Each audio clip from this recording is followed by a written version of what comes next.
20h40 Chủ nhật hàng tuần, phát sóng toàn cầu trên siêu ứng dụng giải trí VON.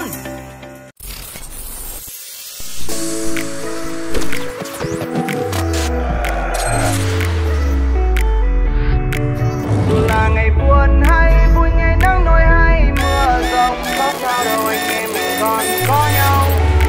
Mặc kệ màn đêm đến khi khó khăn hay huy hoàng, bốn phương trời đâu chẳng có chỗ cho anh em mình. Là ngày buồn hay vui, ngày nắng nỗi hay mưa rông, có sao đâu anh em mình còn có nhau. Mặc kệ màn đêm đến khi khó khăn hay huy hoàng, bốn phương trời đâu chẳng có chỗ cho anh em mình.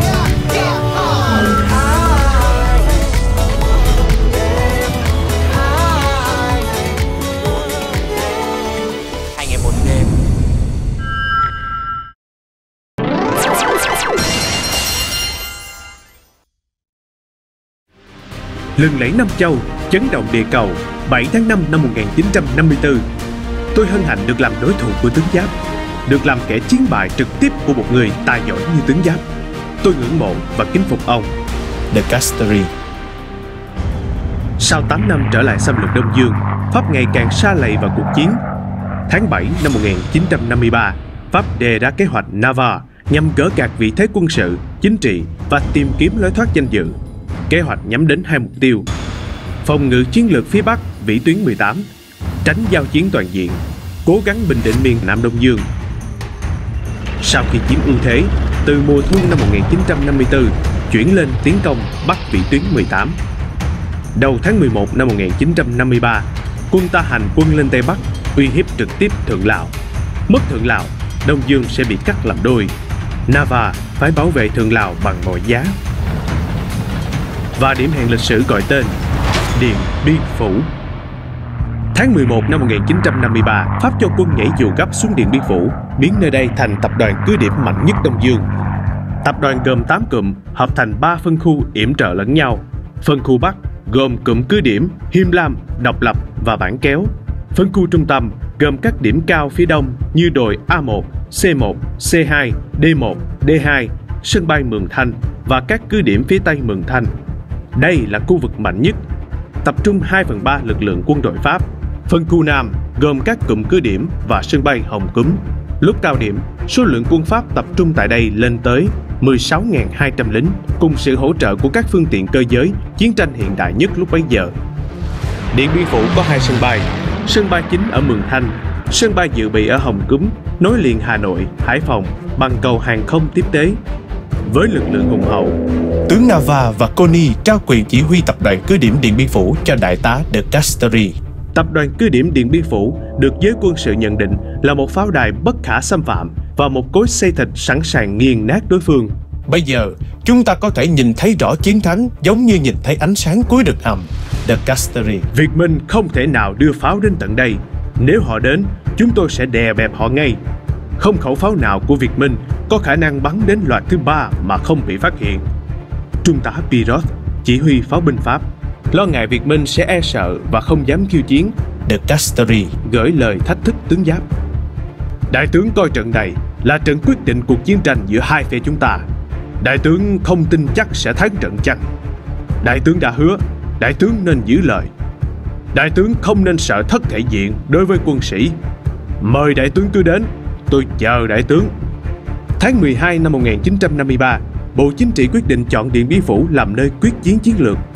Đại tướng Võ Nguyên Giáp được cử làm bí thư đảng ủy mặt trận, kiêm chỉ huy trưởng chiến dịch Điện Biên Phủ. Toàn dân, toàn quân đồng lòng ra trận, tạo nên cuộc cách mạng về hậu cần, lương thực, đạn dược, thuốc men, được tiếp tế liên tục từ vùng tự do lên chiến trường để chuẩn bị cho trận chiến lịch sử. Lần đầu tiên đội quân xe đạp thồ ra trận và trở thành biểu tượng tinh thần của mặt trận. Nhận định Việt Minh không thể đem pháo lớn vào Điện Biên Phủ là sai lầm chí mạng của quân Pháp. Tận dụng điều này, Đại tướng Võ Nguyên Giáp chuẩn bị một bất ngờ đặc biệt. Theo phương châm đánh nhanh, thắng nhanh, ngày 15 tháng 1 năm 1954, pháo ta vượt độ cao 1.150m vào trận địa. Đường kéo pháo, ngoài trục chính tuần giáo Điện Biên, còn các con đường nhỏ được ngụy trang kín đáo, tạo nên yếu tố bất ngờ. Cuối tháng 1 năm 1954, các đại đoàn đã sẵn sàng vào vị trí chờ lệnh nổ súng. Tuy nhiên, tình thế xuất hiện những diễn biến khó lường. Công tác chuẩn bị chưa hoàn thiện, lực lượng địch được tăng cường mạnh mẽ, khiến phương án đánh nhanh, thắng nhanh gặp rủi ro quá lớn. Chỉ được thắng, không được bại, vì bại thì hết vốn, Hồ Chủ tịch. Nếu đánh nhanh thì có chắc thắng 100% hay không? Tướng Giáp trong cuộc họp với Bộ Chỉ huy. Trận này rất quan trọng, phải đánh cho thắng, chắc thắng mới đánh, không chắc thắng không đánh, Hồ Chủ tịch. 26 tháng 1 năm 1954, Đại tướng Võ Nguyên Giáp quyết định thay đổi phương án tác chiến từ đánh nhanh thắng nhanh sang đánh chắc tiến chắc. Đây là quyết định lịch sử có tác động quyết định đến vận mệnh dân tộc. Đó là cái quyết định khó khăn nhất trong cái đời chỉ huy của tôi.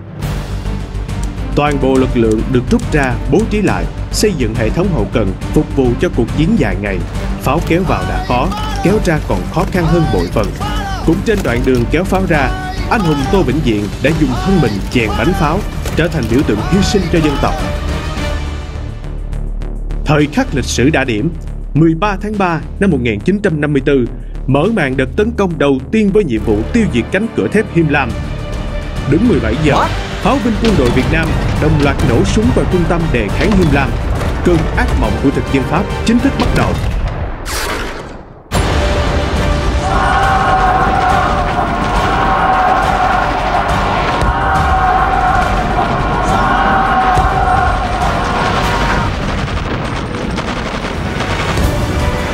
Hai mươi 3 giờ 30, Him Lam thất thủ, cánh cửa thép bị đập tan. Anh hùng Trần Can với lá cờ quyết chiến, quyết thắng tung bay ngạo nghễ. Rạng sáng 15 tháng 3, đồi độc lập thất thủ. Hoảng loạn 17 tháng 3, quân lính ở đồi Bàn Kéo buông vũ khí đầu hàng. Phân khu Bắc chính thức sụp đổ, vòng vây thắt chặt. 30 tháng 3, đợt tấn công thứ hai. Nhiệm vụ tiêu diệt các cứ điểm phía đông và sân bay Mường Thanh. Dãy cao điểm phía đông gồm các đồi A1, C1, D1 và E1. Cuộc chiến diễn ra đặc biệt ác liệt. Và nơi khốc liệt nhất, nơi xương máu bộ đội ta đổ xuống nhiều nhất, gọi tên đồi Tử Địa A1.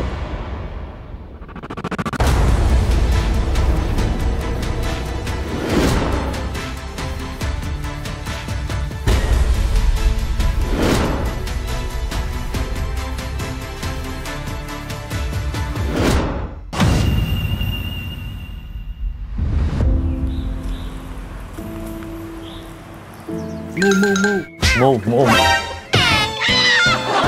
Trời ơi, Thảo ơi. Bị sao vậy? Cũng đầu à? Đập đầu. Trúng cái đầu.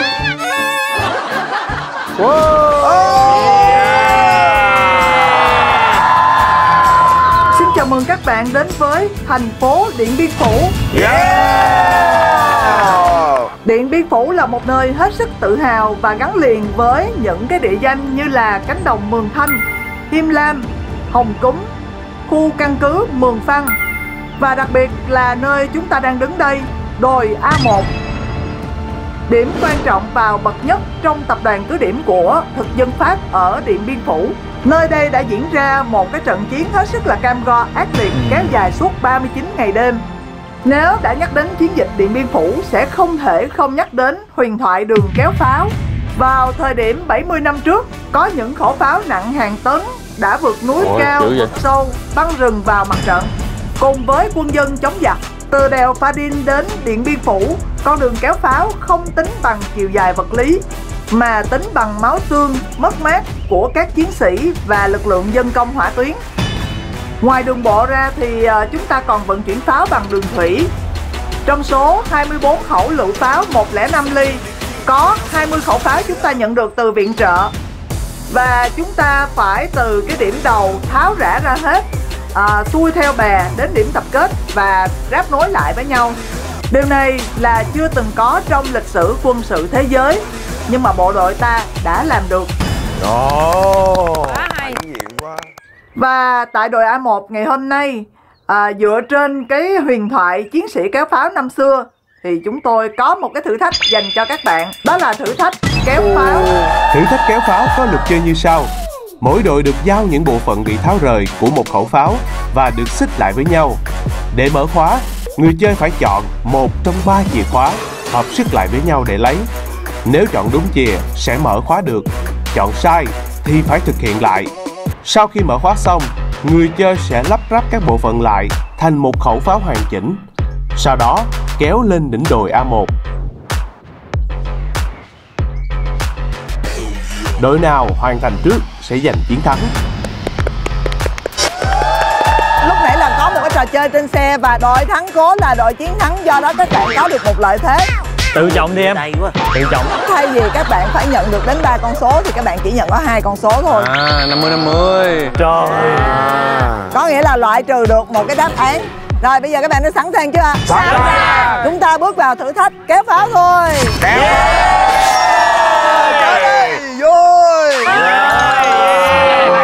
Mình bên đây. Chỗ mình đây mà anh. Mình liếc bên đây cái. Đây là cái chỗ của mình. Wow.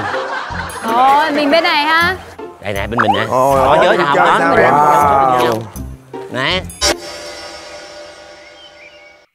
Rồi, vô. Mọi người cầm cái đi. Nè, chia ra cho khỏi bị bẻ nè. Này, chia từ đầu này. Đó, xíu mình móc lên á. Dạ, nhả cái dây ra trước đi. 81 là cái gì ta? Không biết luôn. Đây nó đang rối. 56, 81. Đây đang rối trên này. Chắc là số 56 bởi vì là 56 ngày đêm á. 56 ngày đêm á. Đúng rồi, 39 ngày. 56 ngày và đêm. Kết thúc là Điện Biên. Em nhớ là 1954 mà. 7554. Con này là 56 rồi. Bắt đầu rồi đó em. Ủa bắt đầu rồi hả? Bắt đầu. Ôi. Rồi làm. Cầm một cái giấy với anh này lắm. 56 ngày đêm ạ. Chị đánh có 39 ngày thôi. Là 39 ngày. Hay là 81 là số người ta? 81 chiến sĩ. Hoặc là số pháo. Thôi nhiều pháo nhiều lắm, lên đến 100 cơ anh ơi. Rồi đó, em cầm đó rồi, chuẩn bị. Rồi, phối hợp. Vô. 2, 3, mẹ con. Là cái nào? Số nào? Đây, số này. Không biết đó nha. Đây, 56. Rồi đi. Ok đi. Bây giờ mình lấy chìa khóa rồi đó, lấy chìa khóa đi. Lấy đi. Để con mở cho. Để. Không, mình căng ra rồi được mà đúng không? Cái bên kia ủa vô là chơi liền hả? Xong. Yeah. Được rồi sao nữa? Ủa? Sao không nói? Ủa sao nhanh quá? Trời ơi, không ai nói gì hết. Bây giờ mình tháo ra hả? Ráp. Muốn chơi à? Kỳ vậy? Tháo Tháo ra này. Khi nó làm. Em tập tạ để dùng cho những lúc này nè. Giờ làm sao? Tháo ra hả? Tháo ra đi cho rồi. Rồi cái mình vác đi hả? Nãy chưa có hiệu lực á. Bây giờ mình ráp lại. Con tháo này. Rồi ok, này thấy. Để đây. Rồi ok. Mình con ghẻ mà, chịu đi mấy em ơi. Trời đúng rồi. Về đít giùm anh đi em. Hiểu ơi, Pháo ơi, về collab một bài đít. Ngô Kiến Huy. Huy là đối tượng là Nguyễn Huy nha. Đối tượng Ngô Kiến Huy. Đúng rồi. Xong rồi cái cây móc qua. Đây, hai cái cây hai bên. Đây hai cái này. Rồi hai bánh rồi đúng rồi. Để vui đi. Rồi ok. Trời ơi, thấy cái dây nó khó chưa? Chưa mở ra luôn rồi, chưa có mở cái dây ra luôn. Mở. Đây. Em căng nè. Trời ơi, chơi mà giờ ngồi gỡ mặn nhện nữa. Trời ơi, bên kia được ưu ái anh ơi. Bên kia có con ruột, bên đây con ghẻ nó kìa. Không có em ơi, hồi nãy em nói y chang vậy em ơi. Y chang em ơi. Mở một cái ra rồi. Nhưng mà người ta giỏi. Người ta gọi là mỗi người một việc. Giỏi chỗ nào? Gì? Giỏi chỗ nào có cái dây thôi mà giỏi gì? Bên tôi là bên trên thiêu chữ thập mà. Rối là gỡ rối luôn. Rồi giờ đáp. Xong chưa em ơi? Xong chưa vậy? Chơi làm sao? Trời ơi. Trời ơi. Rồi anh thả cái đó ra. Rồi anh cầm này. Rồi vậy thôi. Số mấy? Rồi gắn hết. Mắm vô. Nào 81. Em không biết nhưng mà em nghĩ là số 81 đi. Rồi 81 đi ha. Em muốn 81 là 81. Không chần chừ. Rồi, lăn bánh. Đây về. Em nhanh Huy bưng này lên ha. Hai bánh trước. Anh Rồi, một bên trước đi. Một bên trước. Bánh. Rồi, vô. Xuống. Rồi. Để giữa luôn cho. Ôi ơi. Nặng lắm á. Như vậy. Mà nó nặng lắm á. Sao mô hình mình nặng như vậy? Rồi. Vậy đâu? Qua đây à? Vào đây.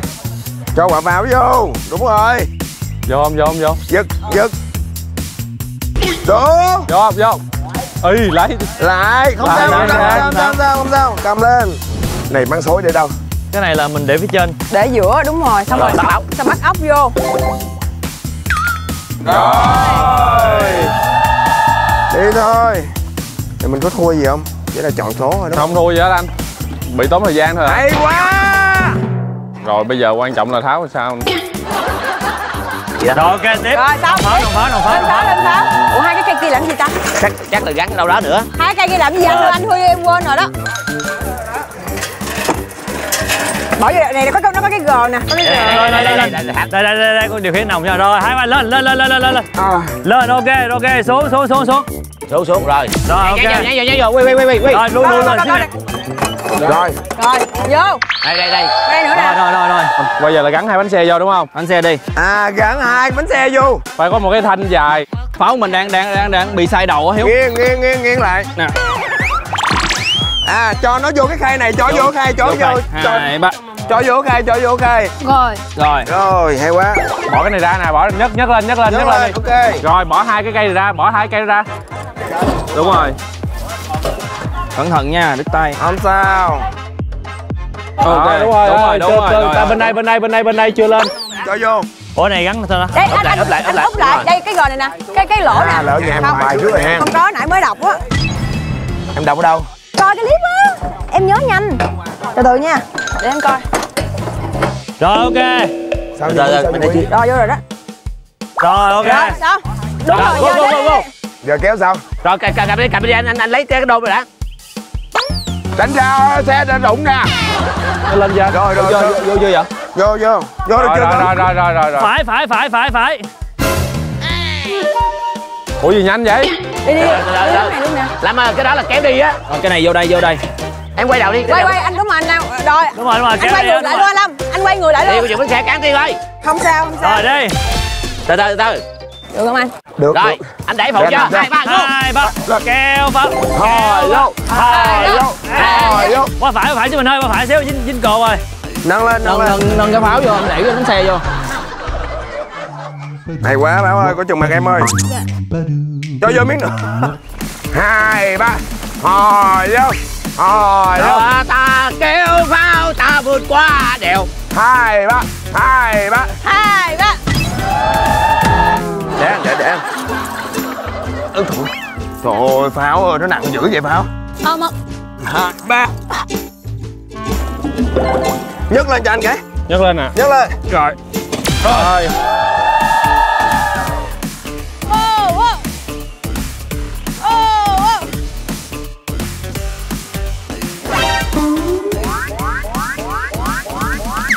Đường em.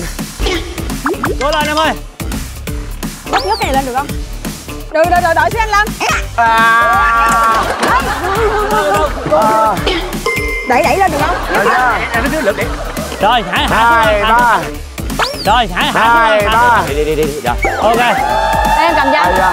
Bên kia mình chờ bên kia không? Bên kia không biết lắp. Nghỉ mệt xíu đi hả? Chờ bên kia mà. Nghỉ mệt đi. Dàn bánh. Sao rớt ống tùm lum vậy? Anh kéo xuống, anh kéo đó. Rồi. Bên đây. Xích lên nào lên. Bên này nó mất cân đối rồi. Rồi. Không, chưa đâu. Thêm hai cái nhích vô đó nữa. Đưa em cũng nhích ngược lại. Còn không? Con. Đây. Thôi mệt nha. Rồi lên. Mình mới có kéo cái mô hình thôi đó. Trời ơi, mới cái mô hình này hả? Có mấy chục ký rồi đó. Thôi xuống bộ bên kia cái đi cho anh. Tôi mời kỹ sư xuống. Xuống lại hả? Rồi xuống hỗ trợ nhẹ cái đi. Chúng tôi cho thuê kỹ sư xuống. Kỹ sư xuống nè. Trời ơi. Kỹ sư xuống. Con. Kỹ sư xuống sai rồi, đâu rồi. Đó đẹp trai đó, Hiếu thứ hai đẹp trai có mài ra ăn được đâu. Rồi đi. Xong rồi. Là đẩy từ cái đầu này lên đúng không? Vậy? Đâu? Không bị dư á anh. Dư. Quay ngược lại mới kéo ra được. Rồi quay đầu đi, ai cầm cái càng đi. Cái này nó không vô vậy? Ủa nè thiếu. Đó nó không ấy được. Anh chưa bỏ ốc vô. Đây nè. Phải đi ngang đầu. Đưa cái nòng xuống này xíu. Lùi nòng xíu này ơi. Đúng rồi, nó bị lệch, nó không vô được. Tay Tiên ơi, để đây. Hồi nãy nói rồi, nuôi nòng xuống. Đây vô. Còn Hiếu đây cây nữa. Rồi tất cả nó ghi mình Hiếu quay đầu thôi, Hiếu quẹo trái. Cầm này theo Hiếu quẹo trái nữa. Đi ra đường qua đây đúng không anh? Ok, rồi đường nào tùy chọn thôi. Ok, rồi đường nào tùy chọn thôi. Phía sau đẩy phụ đi, phía sau đẩy phụ đi. Đẩy. Đi. Đường nào này hả? Ủa vậy hả anh? Rồi. Đi lên. Ok chưa? Ê, lẹ đi em ơi, nó nước mình cái mình quê lắm á.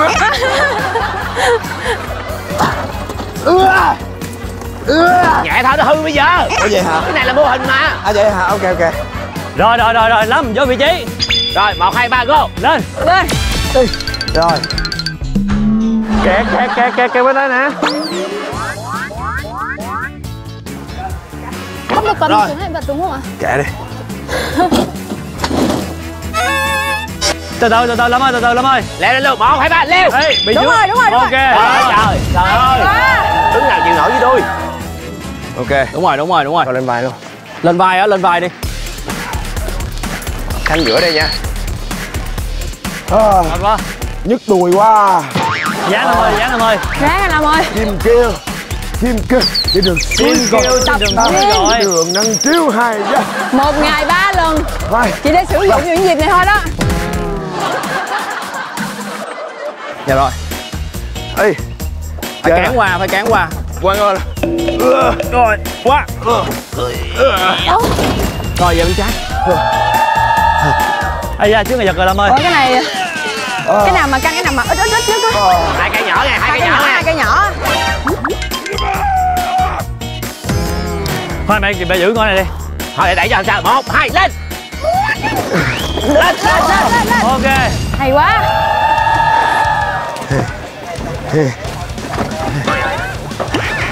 Ráng Lâm ơi. Ổn chưa mình? Chị Diễm ổn không chị Diễm? Diễm nội. Đẩy đi mẹ. Đẩy đây nè. Trời ơi. Ê, cái dốc này dốc quá. Rồi qua luôn. Ok. Ê. Từ từ. Được. 2, 3. Đây bên trái. Bên trái Lâm ơi, bên trái. Bên phải chứ. Bên phải. Khoan.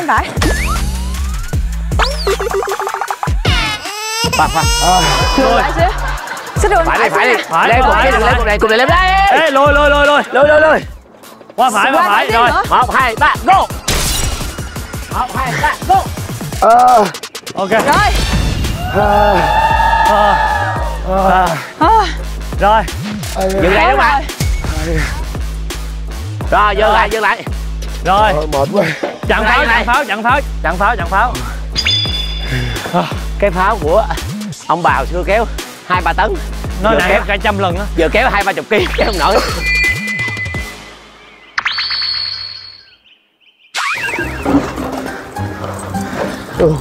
Coi chừng. Qua được không ta? Không. Giờ cục đá đi được không? Được. Được, quá rồi.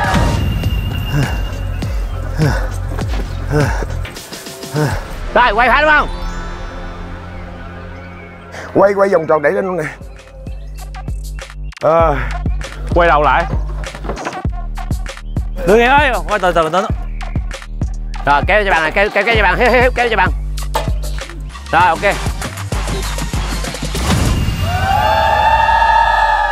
Trời ơi. Mệt không? Ai mệt giơ tay à? Em thở không nổi, em thở không nổi luôn. Em thở không nổi. Cái này chắc là mô phỏng bằng 1% á. Không, tại vì ngày xưa đường đi còn khó khăn nữa chứ không phải là đường xi măng như mình. Làm mà sắt nữa. Ngày xưa là thực dân á biết mình có pháo nhưng mà không biết mình âm thầm đẩy lên núi. Cho nên lúc tấn công dồn dập là hết hồn liền. Không phải là không biết anh, mà là không nghĩ. Không nghĩ tới là mình âm tại thầm vì mình hôm đưa xưa lên núi. là vừa làm đường vừa đẩy bộ chứ còn mà không chỉ là sức người nữa mà phải là có kỹ thuật. Nhưng mà cái này chỉ là một cái mô hình đơn giản mà nếu không có kỹ thuật là bị hư đồ liền. Bằng gỗ là cái kia là nó nặng, nó có nhiều chi tiết.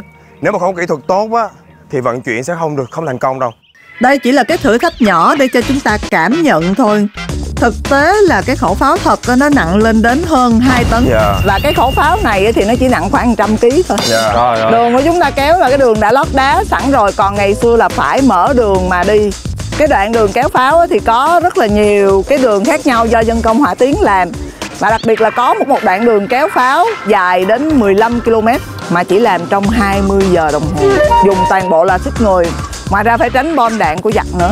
Là nó khủng khiếp đến mức nào. Bây giờ xin mời các bạn gặp gỡ với lại bạn Nguyễn Thị Hồng là hướng dẫn viên Ban Quản lý Di tích tỉnh Điện Biên. Rồi xin chúc mừng các đồng chí vừa hoàn thành xuất sắc cái phần trải nghiệm của mình, và cũng là một cái thử thách rất là khó khăn, và xin được phép được gọi là các đồng chí được không ạ? Bởi vì thực sự hôm nay các đồng chí đã được hóa thân trở thành những chiến sĩ Điện Biên năm xưa, được trải nghiệm và cũng như là được cảm nhận được phần nào những năm tháng chiến đấu gian khổ mà các chiến sĩ Điện Biên đã được trải qua. Và trong chiến dịch Điện Biên Phủ thì duy nhất trên thế giới là có thể nói là Việt Nam chúng ta mới làm được điều đó, dùng sức người để kéo pháo. Mỗi khẩu pháo đó là nặng 2 cho đến 2,4 tấn và được các chiến sĩ của chúng ta kéo lên đến sườn núi có độ dốc 40 cho đến 60 độ. Thì các bạn thấy hình dung nay mình đã được trải nghiệm một phần thôi, và cái đường lúc bây giờ là các chiến sĩ của chúng ta còn phải trải qua những cái mưa bom bão đạn của quân Pháp, và đặc biệt nữa thì có những cái tấm gương hy sinh thân mình để cứu pháo, như tấm gương của anh hùng Tô Vĩnh Diện, anh hùng Nguyễn Văn Trức, là những người mà đã anh dũng hy sinh để cứu lấy những khẩu pháo. Đó là vốn quý quốc gia của chúng ta lúc bây giờ.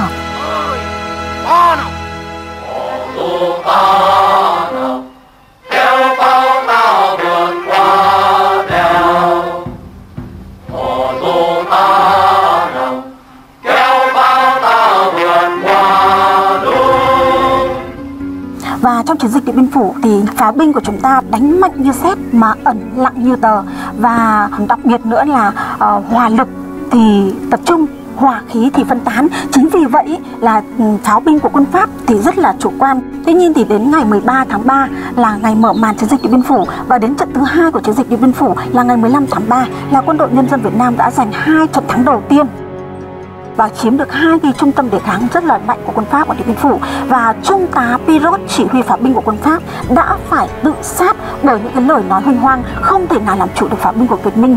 Và chính vì vậy mà pháo binh của quân đội Việt Minh đã lập nên những cái chiến công xuất sắc trong chiến dịch Điện Biên Phủ này.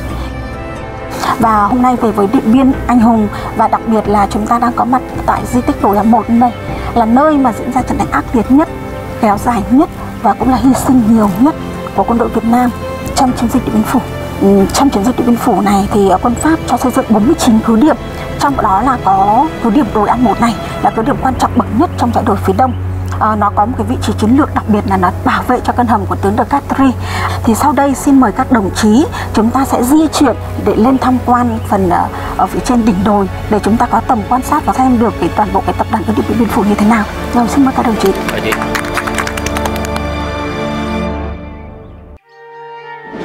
Giờ mình đi lên đồi hả chị? Bây giờ mình sẽ đi qua chỗ A1 Bồn Máu và Hoa, mình sẽ giới thiệu một chút về cái ý nghĩa của ngọn đồi này. Chị nếu hồi xưa mà ông tướng ở đây thì bên phía mình là đi từ hướng nào chị? Ngọn đồi A1 này là chỉ huy cứ điểm đồi 1, nó bảo vệ cho căn hầm của tướng De Castries ở cách đây 500 m vào về phía tây này. Còn quân đội Việt Nam chúng ta là đóng ở phía đông, ở Mường Phăng là nơi đóng quân của bộ chỉ huy chiến dịch Điện Biên Phủ, là cách Điện Biên Phủ khoảng 17 km đường chim bay. Quân Pháp bố trí ở đây lực lượng quân tinh nhuệ nhất và chia làm 3 hệ thống phòng tuyến, và đây là cái hệ thống phòng tuyến thứ 3 ở trên đỉnh đồi, có căn hầm ngầm chỉ huy kiên cố nhất. Còn trong chiến dịch Điện Biên Phủ thì quân Pháp đặt tên đồi An 1 này là Eliane 2, là tên một thiếu nữ đẹp của người Pháp, với mục đích rằng động viên binh lính Pháp phải bảo vệ cứ điểm này như bảo vệ chính người đẹp của họ. Còn chúng ta đặt tên là A1 bởi vì A và số 1 này luôn đứng đầu trong bảng chữ cái và số để nhấn mạnh được sự quan trọng của đồi 1 với toàn bộ tập đoàn cứ điểm. Nếu như ta tiêu diệt được đồi 1 này thì từ đó chúng ta mới bắt được tướng De Castries và kết thúc được thắng lợi chiến dịch Điện Biên Phủ. Và trong chiến dịch Điện Biên Phủ này thì tại đồi An 1 chúng ta tiêu diệt bắt sống hơn 800 quân Pháp, thì chúng ta phải đổi tỷ lệ 3:1. Chúng ta hy sinh ở trên đồi An 1 này là hơn 2.500 chiến sĩ.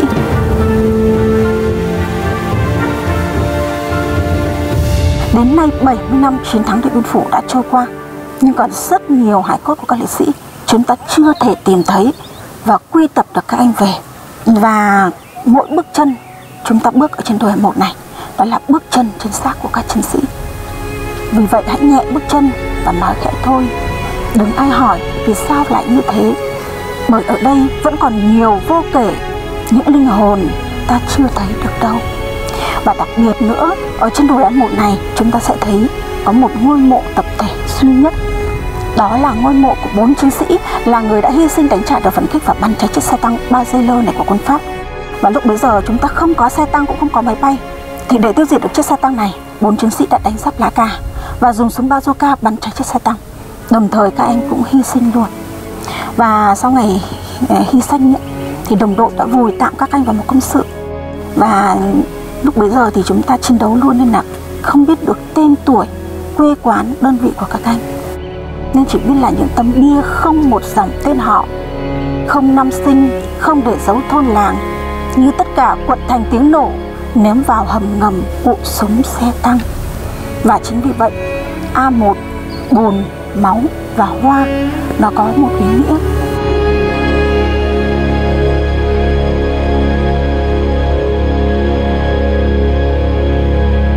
Và bây giờ mời các bạn chúng ta sẽ di chuyển lên trên đỉnh đồi này để có thể quan sát được rõ hơn.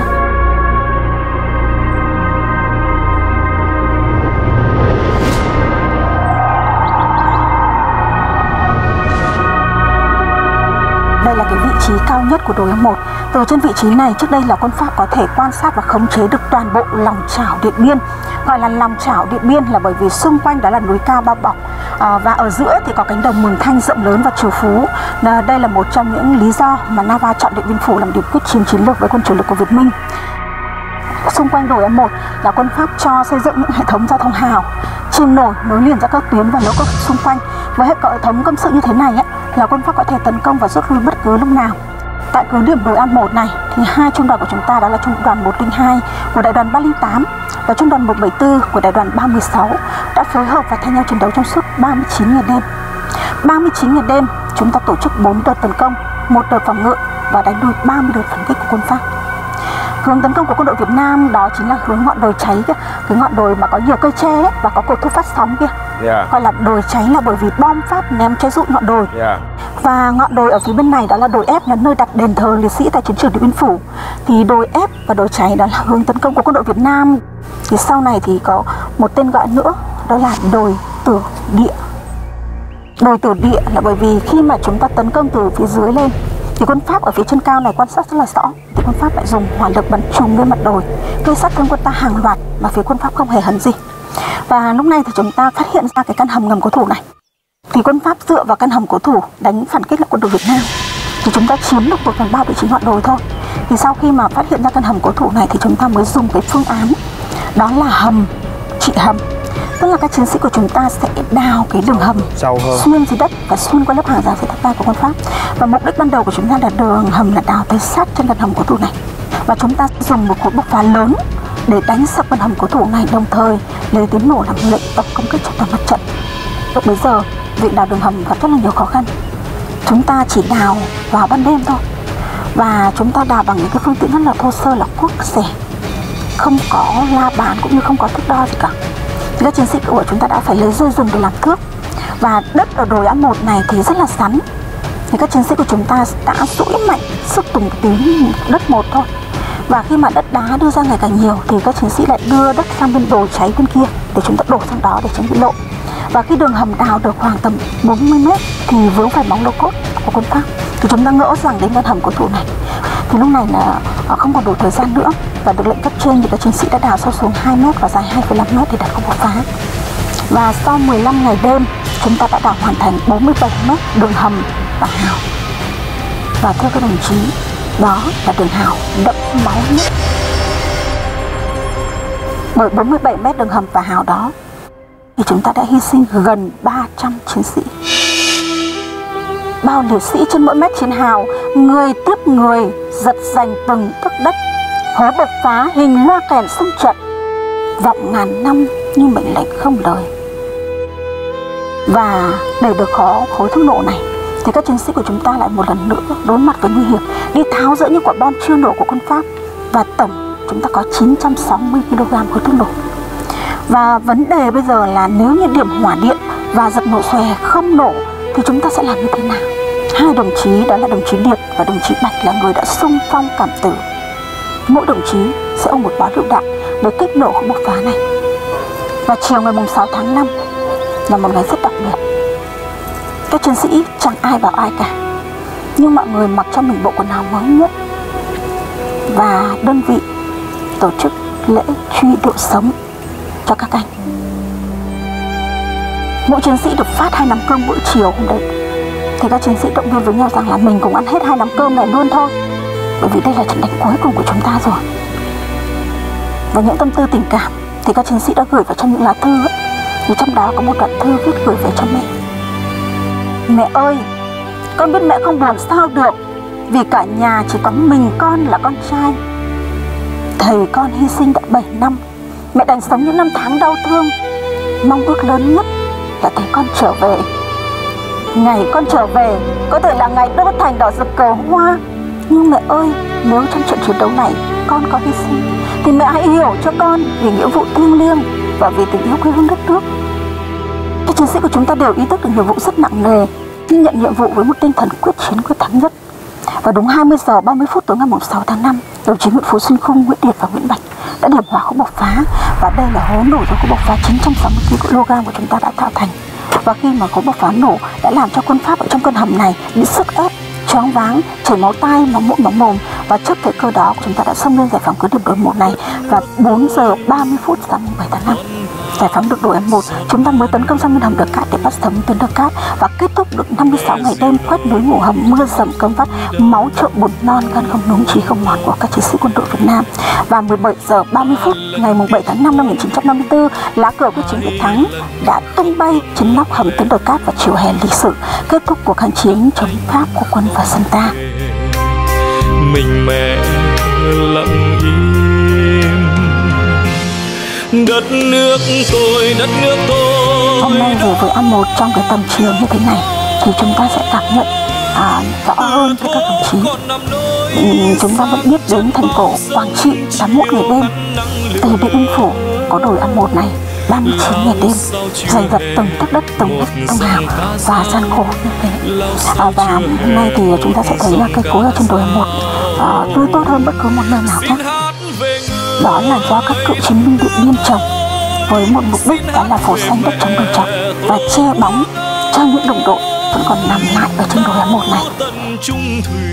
Và để tri ân tưởng nhớ đến những người con ưu tú đã hy sinh thân mình giành độc lập tự do cho Tổ quốc, chúng ta sẽ dành 1 phút để tri ân tưởng niệm các anh hùng liệt sĩ.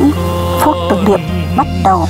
Xin hát về người đất nước ơi, xin hát về mẹ Tổ quốc ơi, vẫn còn gian khổ, hạt thóc chia đều, dẫu no dẫu đói, ta bạn phèn tình đắng ngọt cùng vui.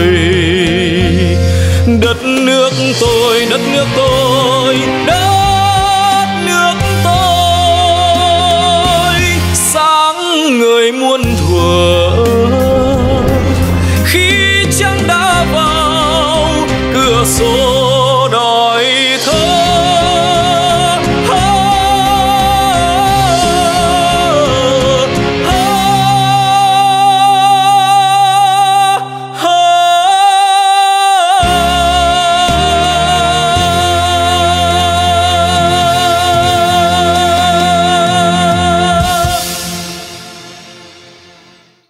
Cảm ơn bạn Nguyễn Thị Hồng và cảm ơn các nghệ sĩ của chương trình 2 ngày 1 đêm. Chúng ta đã đến thăm lại chiến trường xưa, một trong những cái điểm mà gọi là ác liệt nhất trong cái chiến dịch Điện Biên Phủ ha.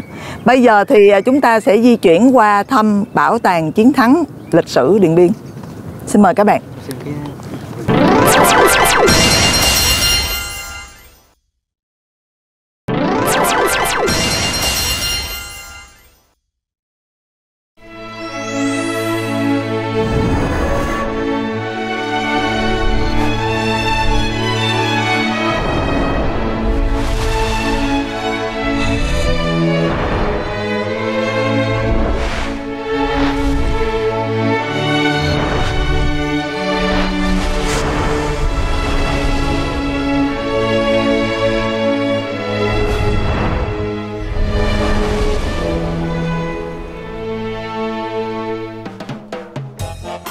Chào chị. Dạ vâng. Chào chị ạ. Rất vui mừng được chào đón các anh chị nghệ sĩ đến tham quan Bảo tàng chiến thắng lịch sử Điện Biên Phủ ạ. Đoàn chúng ta sẽ có 2 nội dung tham quan. Nội dung tham quan đầu tiên đó chính là hệ thống trưng bày cố định của bảo tàng trên tầng 2 với diện tích 1.250 m², trưng bày hơn 1.000 hiện vật, tư liệu, hình ảnh. Và sau khi tham quan xong nội dung đầu tiên, đoàn chúng ta sẽ cùng di chuyển đến vị trí bên dưới đây để tham quan nội dung thứ hai, đó chính là bức tranh panorama chiến dịch Biên Phủ, là một trong 3 tác phẩm hội họa lớn của thế giới vẽ về đề tài chiến tranh. Và sau đây xin mời đoàn chúng ta sẽ cùng tham quan nội dung đầu tiên, đó chính là hệ thống trưng bày cố định của bảo tàng trên tầng 2. Vâng ạ. Đi ạ.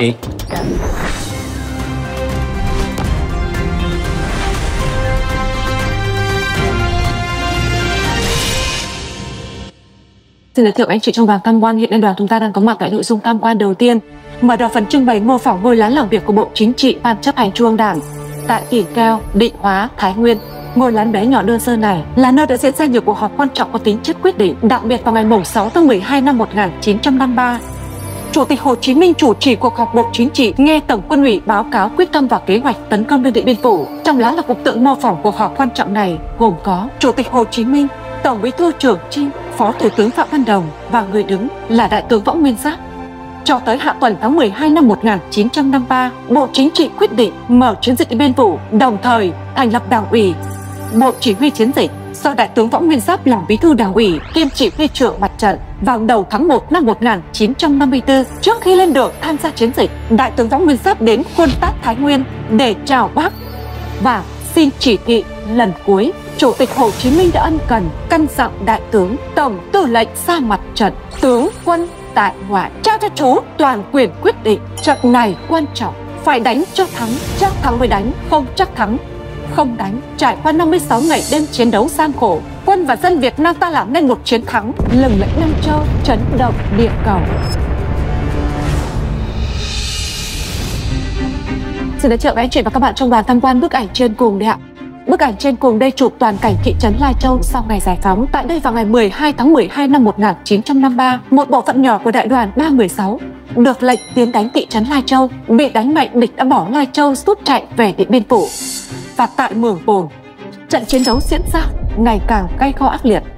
Trong lúc cả tiểu đội đang chiến đấu anh dũng với thực dân Pháp, chỉ còn lại có 17 người đang chặn đánh địch từ trên cao chạm xuống. Bản thân đồng chí Bế Văn Đảng đã bị thương, nhưng anh vẫn tiếp tục chiến đấu. Một khẩu trung liên của đồng đội không bắn được vì xạ thủ hy sinh, còn khẩu trung liên của đồng chí Chu Văn Pù cũng chưa bắn được vì không có chỗ đặt giá súng. Trước tình thế hết sức khẩn trương đó, anh Bế Văn Đảng lao tới, cầm 2 chân súng đặt lên vai mình và hô đồng chí Pù bắn để trả thù cho đồng đội. Trong lúc đồng chí Pù còn do dự thì anh Bế Văn Đảng đã nói: kẻ thù ở trước mặt, đồng chí có thương tôi thì bắn chết chúng nó đi để trả thù cho đồng đội. Đồng chí Pù đã nghiến sang nhà đạo của hình quân địch, quật ngã hàng chục tên. Tuy nhiên trong lúc lấy thân mình làm giá súng thì anh Bế Văn Đảng đã bị thương rất nặng và đã hy sinh trong tư thế 2 tay vẫn giữ chặt chân súng ở trên vai mình. Và tấm gương hy sinh anh dũng của anh Bế Văn Đảng là nguồn cổ vũ mạnh mẽ động viên đồng đội trên toàn mặt trận, đã tiêu diệt bức hàng được 24 đại đội của Pháp.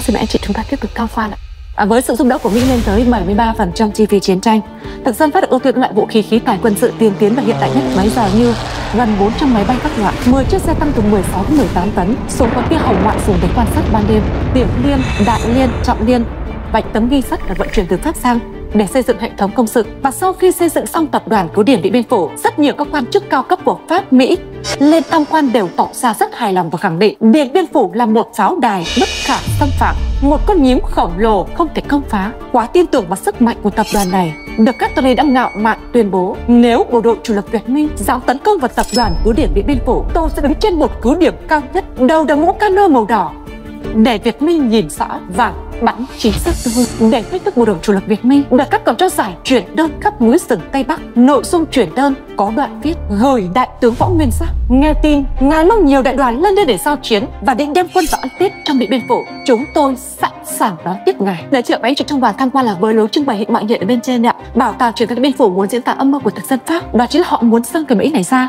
để nhử bộ đội chủ lực Việt Minh của ta vào đó, nhưng họ đã không ngờ được rằng chính họ lại sa vào cái bẫy do chính mình sang ra. Và trước những âm mưu hành động của thực dân Pháp như vậy, Đảng ta có những chủ trương đường lối kháng chiến như thế nào? Em xin mời anh chị trong đoàn chúng ta tiếp tục tham quan ạ. Xin giới thiệu với anh chị trong đoàn tham quan không gian trưng bày tiếp theo, đó chính là không gian trưng bày về bất ngờ lớn nhất đối với thực dân Pháp và cũng là thắng lợi to lớn của quân đội nhân dân Việt Nam trong chiến dịch Điện Phủ, đó chính là việc ta mở đường kéo pháo mặt trận Điện Biên. Và bên đây bảo tàng còn có trưng bày khẩu pháo cao xạ 37mm của Trung đoàn pháo cao xạ 367, có thành tích bắn rơi chiếc máy bay đầu tiên của Pháp trên bầu trời Điện Biên vào ngày 14 tháng 3 năm 1954. Và sau khi chiến dịch kết thúc, cái Trung đoàn pháo cao xạ 367 của chúng ta đã được tặng thưởng huân chương chiến công hạng 3 đấy ạ. Trong lịch sử đấu tranh của dân tộc, chưa bao giờ con đường ra trận lại đông vui nhộn nhịp đến thế. Những tiếng búa, tiếng tròn, tiếng mìn ngày đêm không lúc nào ngớt. Phát huy truyền thống mở đường thắng lợi, lực lượng công binh sát cánh cùng với dân công, thanh niên xung phong và đồng bào Tây Bắc tiến hành mở đường, sửa đường. Chỉ trong vòng một thời gian ngắn, ta đã mở mới được 63 km đường, sửa hàng trăm km đường cũ. Để ngăn chặn bước tiến của Quân đội Nhân dân Việt Nam, thực dân Pháp cho giải hàng ngàn tấn bom đạn xuống các con đường đi lên Điện Biên Phủ, và họ còn dự định sẽ làm mưa nhân tạo để làm sụt lún các con đường của ta. Nhưng mọi kế hoạch đó của Nava cuối cùng cũng chỉ là mơ tưởng, bởi ý chí kiên cường bất khuất của quân và dân ta. Mọi tuyến đường vẫn được đảm bảo lưu thông thông suốt, không bị cắt đứt quá 24 giờ đồng hồ đấy ạ. Vâng, em xin mời anh chị. Vâng, không gian trưng bày tiếp theo đó chính là không gian trưng bày vậy bất ngờ lớn thứ hai đối với thực dân Pháp, đó chính là việc ta vận chuyển lương thực thực phẩm vào mặt trận Điện Biên. Với khẩu hiệu tất cả cho tiền tuyến, tất cả chiến thắng, ta huy động được rất nhiều các loại phương tiện từ cơ giới tới thô sơ như là ô tô, xe cốt kít, xe đạp thổ, thuyền, bè, mảng. Và giới thiệu với anh chị trong đoàn tham quan, bên đây bảo tàng còn có trưng bày phương tiện thô sơ nhất mà Quân đội Nhân dân Việt Nam đã sử dụng trong chiến dịch Điện Biên Phủ. Đó chính là những chiếc xe cốt kít ạ. Và trung bình mỗi chiếc xe cốt kít này có thể vận chuyển từ 80 tới 100 kg lương thực. Và đây chính là chiếc xe cốt kít của bác Trịnh Đình Bầm, một dân công huyện Yên Định, tỉnh Thanh Hóa đấy anh chị. Trong suốt quãng đường 20 km từ Sánh Lược tới phố Cống qua trạm Luồng, bác nâng tải trọng của xe mình lên từ 200 tới 280 kg trên một chuyến. Và chỉ trong vòng có 4 tháng với chiếc xe thô sơ này, bác dùng để vận chuyển được 12 tấn lương thực. Và còn có một điều đặc biệt nữa chiếc xe này là như anh chị trong đoàn chúng ta quan sát phần dưới cùng bánh xe đấy ạ. Đây chính là phần gỗ rất là đặc biệt của chiếc xe này, là phần gỗ có sơn son thép vàng. Mà trong quá trình khi làm chiếc xe cốt kít này do thiếu nguyên liệu nên bác Trịnh Đình Bầm đã phải tháo dỡ chiếc bàn thờ tổ tiên duy nhất của mình ra để hoàn thiện chiếc xe. Và chiếc xe cốt kít anh chị trong đoàn chúng ta quan sát rất đơn giản thô sơ, nhưng lại chứa đựng một sức mạnh phi thường về tinh thần đoàn kết của dân tộc, sẵn sàng hy sinh tất cả vì độc lập, vì tự do của Tổ quốc đấy ạ. Việt Nam thắng bởi chúng ta có nhà lãnh đạo tài tình, có hậu phương bao la và dòng người giúp sức. Việt Nam thắng bởi chúng ta có những chiếc xe đạp thổ vượt ngàn chùm gian khó để tiếp lương tải đạn. Và bên trong tủ kính bên đây xin giới thiệu với anh chị trong đoàn tham quan, bảo tàng còn có trưng bày chiếc xe đạp thổ là phương tiện phổ biến nhất mà chúng ta đã sử dụng trong chiến dịch. Và trong toàn chiến dịch chúng ta đã huy động được tới 20.991 chiếc xe đạp thổ. Và trung bình mỗi chiếc xe đạp thổ này có thể vận chuyển từ 100 tới 180 kg lương thực. Và đây chính là chiếc xe đạp thổ của anh Ma Văn Thắng, một dân công huyện Thanh Ba, tỉnh Phú Thọ. Anh nâng tải trọng của xe mình lên tới 337 kg trên một chuyến, lập kỷ lục trong chiến dịch. Và sau khi chiến dịch kết thúc, một ký giả người Pháp có tên là Nguyên Doa nhận định rằng một trong những lý do mà khiến Nava thất bại tại Điện Biên Phủ đó chính là những chiếc xe đạp thổ được điều khiển bởi những Việt Minh ăn không đủ no, nằm trên tấm ni lông dài trên bìa rừng, nhưng lại có khả năng điều khiển những chiếc xe đạp có tải trọng lên tới hàng trăm kg, đánh bại cả những xe tăng pháo lớn của Pháp. Bên đây sẽ giới thiệu với đoàn tham quan chính là bếp Hoàng Cầm. Bếp Hoàng Cầm ra đời năm 1951 mà chính tên tác giả Hoàng Cầm Đại. Và những cây bếp như thế này có tác dụng tránh vi phá và tránh khói.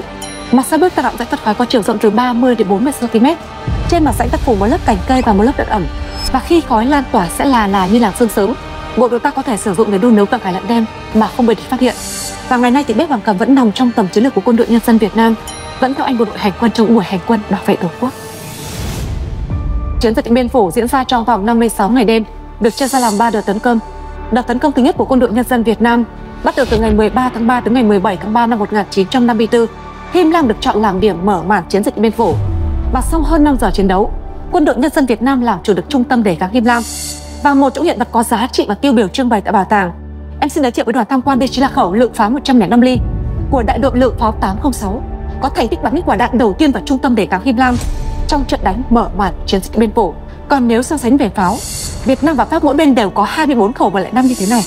Tuy nhiên trong tổng số 24 khẩu pháo 105 của Việt Nam, có 4 khẩu là chiến lợi phẩm và 20 khẩu còn lại là do Trung Quốc viện trợ cho ta đấy ạ. Các bạn xin mời đoàn. Nhắc tới chiến thắng trong trận mở màn, không thể không nhắc tới tấm gương hy sinh anh dũng của anh hùng Phan Thị Sót. Chiến đấu giằng co với Pháp trên cứ điểm Him Lam, thấy Quân đội Nhân dân Việt Nam tấn công mạnh, thực dân Pháp ra sức phản kích. Các chiến sĩ của chúng ta được lệnh dùng bộc phá hàng rào được mở cửa. Ngay từ những quả bộc phá đầu tiên đều thành công, và đến quả bộc phá thứ 10, anh Phan Thị Sót bị thương. Đến quả bộc phá thứ 12, hàng rào của Pháp bị phá hủy hoàn toàn. Các chiến sĩ của chúng ta không thể tiến lên phía trước được. Trước tình hình đó, anh Phan Thị Sót một mình một súng, thận trọng tiến dần về phía hỏa điểm của địch. Và khi thời cơ đến, anh đã sử dụng khẩu tiểu liên của mình bắn xối xảo vào lỗ châu mai, rồi dướn người la vào bể lỗ châu mai. anh đã hy sinh để lại bao tiếc thương cho đồng đội. Và hiện nay thì không chỉ riêng tỉnh Điện Biên mà còn rất nhiều các tỉnh thành trong cả nước cũng đã có những con đường, những mái trường mang tên những người chiến sĩ năm xưa đấy ạ. Một trong lý do nữa mà khiến quân Pháp lao vào tình cảnh khốn khổ bây giờ đó là vào tháng 3 năm 1954, tại cứ điểm 206, các chiến sĩ quân đội nhân dân Việt Nam có sáng kiến bện những con cúi bằng rơm có chiều dài 2 m, đường kính 1,5 m, lăn về phía trước để chắn đặt bắn thẳng, tạo điều kiện cho đồng đội của chúng ta phía sau đào lấn dần về phía cứ điểm của đối phương. Tuy nhiên khi gần tới cứ điểm của đối phương, vì con cúi rơm này quá lớn, làm cho các chiến sĩ của chúng ta phía sau bị bại lộ. Các chiến sĩ của chúng ta lại có sáng kiến là đào rũi đấy anh chị. Đào rũi có nghĩa là đào ngầm quanh lớp hàng rào thép gai. Khi gần tới cứ điểm của Pháp, bật tất mà đánh, khiến quân Pháp vô cùng bối rối và hoảng sợ. Họ không biết lúc nào ta tấn công để có thể phòng ngự. Và cũng theo chính thống kê của người Pháp, thì trong chiến dịch Điện Phủ, các chiến sĩ quân đội nhân dân Việt Nam bằng công cụ hết sức đơn giản thô sơ như với những chiếc cuốc chim, những chiếc xẻng đã mòn vẹn, đã đào hệ thống giao thông hào lên tới 400 km đường giao thông hào, sắp xỉ với quãng đường một người đi bộ từ Hà Nội lên Điện Biên Phủ. Và đó cũng chính là bất ngờ lớn thứ 3 đối với thực dân Pháp trong chiến dịch này ạ. Em xin mời đoàn. Đến đúng 15 giờ ngày 7 tháng 5 năm 1954, lực lượng quân đội nhân dân Việt Nam được chia làm các mũi tấn công, đánh thẳng vào giao huyệt cuối cùng để bắt sống tướng Castri. Và sau khi bắt sống tướng Castri tại căn hộ chỉ huy đầu não, đồng chí Lê Trọng Tấn, đại đoàn trưởng đại đoàn 312, đã gọi điện về sở chỉ huy chiến dịch Điện Phủ tại Mường Phăng để báo cáo đại tướng Võ Nguyên Giáp. Đại tướng đã ra lệnh là mang ảnh của Castri đối chiếu, kiểm tra chữ ký quân hàm quân hiệu để phòng Pháp đánh cháo chỉ huy. Và sau khi đã xác định chính xác tin bắt sống tướng Castri được lan đi khắp chiến trường trong tiếng hò reo vang dội của những đại đoàn quân chiến thắng, đến đúng 17 giờ 30 phút chiều ngày 7 tháng 5 năm 1954, lá cờ quyết chiến quyết thắng của quân đội nhân dân Việt Nam tung bay trên nóc hầm tướng Castri giữa chiều hè tháng 5 lịch sử, báo hiệu giờ chiến thắng. Đây cũng là lần đầu tiên trong lịch sử chúng ta bắt sống được toàn bộ bộ chỉ huy của đối phương, với số lượng tù binh lớn nhất từ trước tới nay lên tới hơn 10.000 tù binh trong tổng số 16.200 binh Pháp ạ. Vâng, xin giới thiệu anh chị trong đoàn tham quan phần cuối nhà trưng bày. Đây chính là hai tác phẩm nghệ thuật của một nghệ nhân rất là trẻ. Tác phẩm nghệ thuật Chân dung đại tướng Võ Nguyên Giáp và tác phẩm Chiến sĩ Điện Biên của nghệ nhân Bùi Văn Tự. Từ một loại gỗ lũa rất là phổ biến, như anh chị chúng ta cũng đã biết đấy ạ. Nhưng mà với đôi bàn tay tài hoa của nghệ nhân, những nét đục rất là tinh xảo kết hợp với ánh sáng từ bên dưới hắt lên đấy ạ. Xuyên qua cây gỗ thì anh chị chúng ta có thể quan sát thấy hiện lên trên tường đây chính là hình ảnh người anh cả quân đội nhân dân Việt Nam, đại tướng Võ Nguyên Giáp. Và còn bên đây giới thiệu anh chị trong đoàn tham quan đây chính là tác phẩm Chiến sĩ Điện Biên, mô phỏng lại những bao lương thực cùng với lại những tá ngụy trang. Và hiện lên trên này chính là hình ảnh một người dân công với chiếc xe đạp thổ huyền thoại đấy ạ. Và anh chị chúng ta quan sát khi em xoay phần bao lương thực ra vị trí bên ngoài đấy ạ. Là tác phẩm khác đấy ạ. Hình ảnh 3 chiến sĩ phất cao lá cờ quyết chiến quyết thắng trên hầm tướng Castri. Và sau đây thì xin mời toàn thể anh chị trong đoàn tham quan, chúng ta sẽ cùng tham quan nội dung thứ hai, đó chính là bức tranh panorama chiến dịch Điện Biên Phủ. Chúng ta đang có mặt tại không gian nghệ thuật đặc biệt trước bức tranh tròn panorama chiến dịch Điện Biên Phủ. Đây là bức tranh tròn đầu tiên, duy nhất tại Việt Nam, quy mô lớn nhất Đông Nam Á và là một trong 3 bức tranh tròn lớn trên thế giới. Bức tranh đồng nghĩa những khoảnh khắc lịch sử tiêu biểu của một chiến thắng lừng lẫy Nam Châu, chấn động địa cầu. Tác phẩm gồm 4 trường đoạn. Trường đoạn 1, toàn dân ra trận, thể hiện sức mạnh đoàn kết của cả dân tộc Việt Nam chuẩn bị cho chiến dịch Điện Biên Phủ. Đó là bức chân dung của cả một thế hệ với hàng ngàn, hàng vạn con người dấn thân vào một trận chiến vĩ đại vì nền độc lập tự do của Tổ quốc. Hàng trăm công binh, thanh niên xung phong cùng nhau phá đá ngợ đường, tạo nên một khí thế náo nhiệt khẩn trương. Từng đoàn dân công, chân đất trèo đèo lội suối, thổ hàng cung cấp cho mặt trận.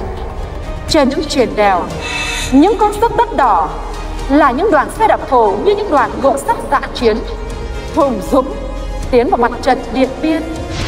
Những khẩu pháo nặng hàng tấn được kéo bằng sợi dây thừng nặng trĩu trên đôi vai của người lính, vượt qua bao núi cao, vực sâu, tiến vào trận địa.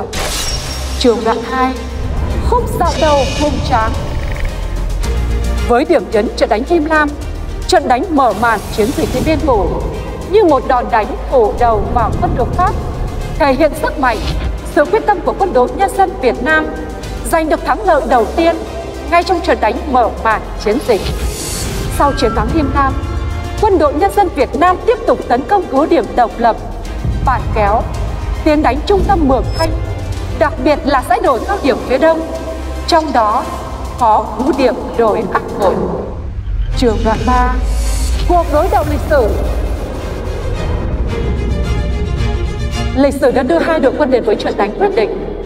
Đợt tấn công thứ hai của Quân đội Nhân dân Việt Nam diễn ra đầy khó khăn gian khổ giữa lúc thời tiết Điện Biên đang bước vào những ngày tháng khắc nghiệt nhất. Đêm ngày 6 tháng 5 năm 1954, giữa trận địa một cột khói bốc cao, ngùn ngụt đen đặc, một ánh chớp lóe sáng kèm theo tiếng nổ trầm đục xung chuyển ngọn đồi. Đó là tiếng nổ khố bộc phá nặng gần 1000 kg mà Quân đội Nhân dân Việt Nam đặt trọn quyết tâm tiêu diệt tại núi điểm Ác Bội. Trường đoạn 4, khúc khải hoàn mừng chiến thắng.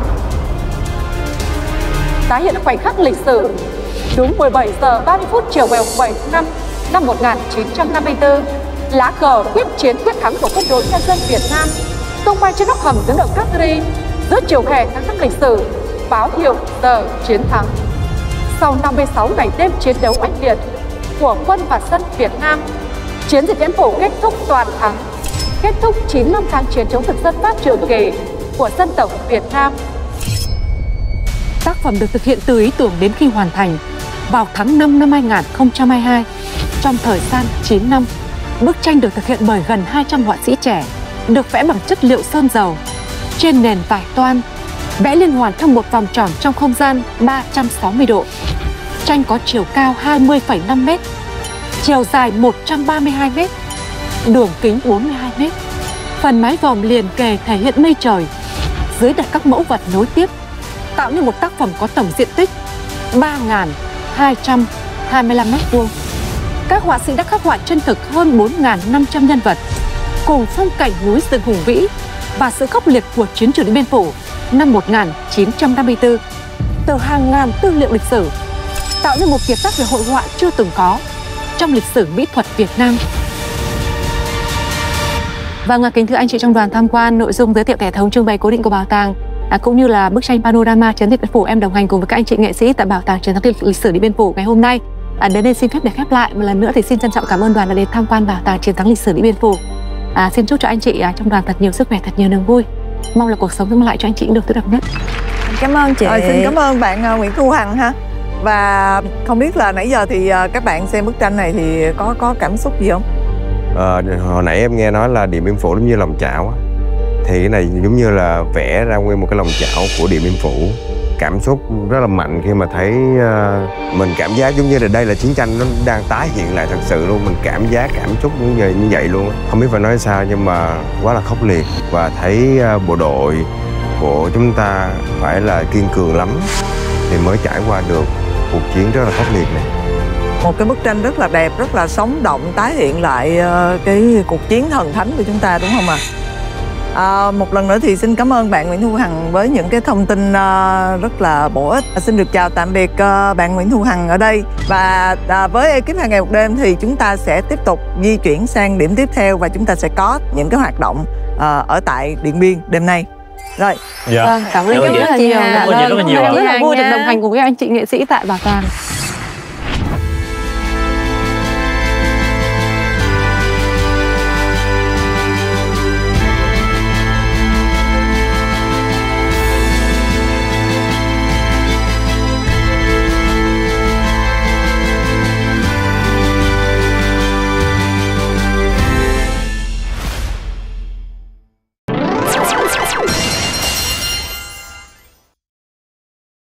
Biệt thự biển Mandarin Oriental Đà Nẵng, siêu thượng lưu thầm lặng.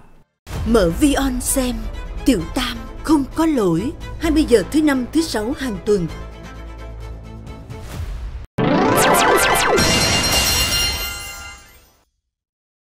Jingle bell, jingle bell, jingle all the way. Jingle bell, jingle bell, jingle bell.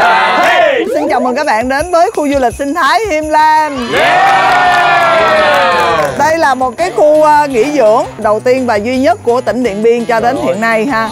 Tại cái khu du lịch sinh thái này thì như các bạn thấy đó, mang những cái nét văn hóa khá là độc đáo của đồng bào tỉnh Điện Biên. Ví dụ như là nhà sàn, người Mông, người Thái vân vân ha. Bởi vì là đây là một cái đêm gần vào Giáng sinh ha.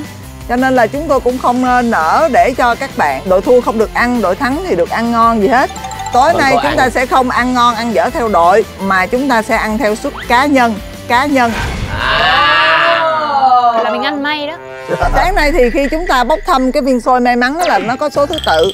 Bây giờ mình lấy theo cái số thứ tự đó để mình chơi lần lượt luôn.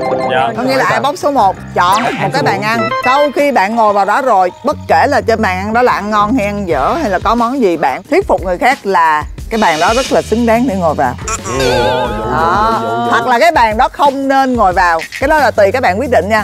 Anh Rít số 1 Rít Phan là số 1. Bây giờ em chọn phía bên màu xanh hay phía bên màu cam? là còn được ấy, còn cái này tự chọn luôn. Màu xanh đi. Anh Rít cho Hoàng cam. Xanh đi Rít. Anh Rít. Thiên Thanh chọn màu xanh, chọn màu xanh. Đó, đúng là em tôi. Em trai của ta, vào đi.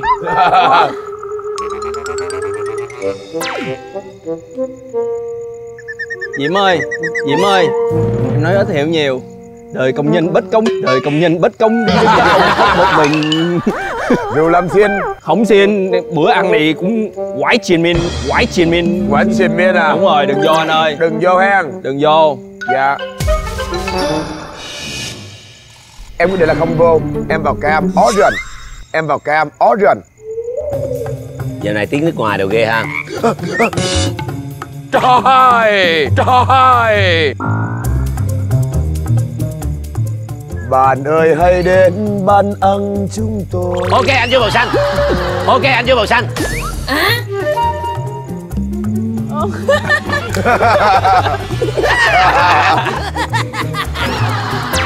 Phải em hả? Số 4 Hiếu. Anh là người biết gu ăn của em. Đúng rồi anh, em không quan trọng ngon hay dở, em chỉ quan trọng em ăn được hay không. Ở đây ăn được. Trời ơi, xíu qua đó mà ăn không được đi nha. Hãy đến với nhau đêm nay. Bên đây ok. Bên đây có món là bát giới đại náo chuồng vịt. Ở bên đây có thịt heo kho hột vịt. Ngon. Bên đây là đêm săn mây. Đêm săn mây sao mà nghe lạnh lẽo vậy? Rồng xanh gợn sóng. Rồi. Dạ Rồng xanh gợn sóng hả?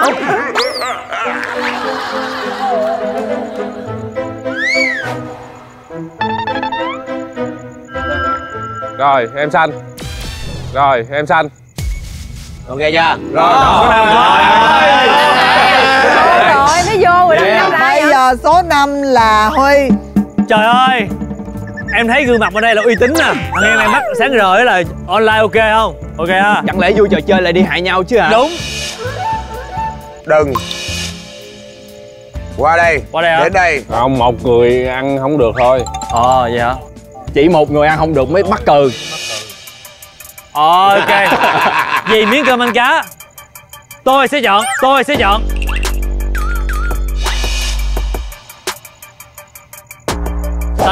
Xanh.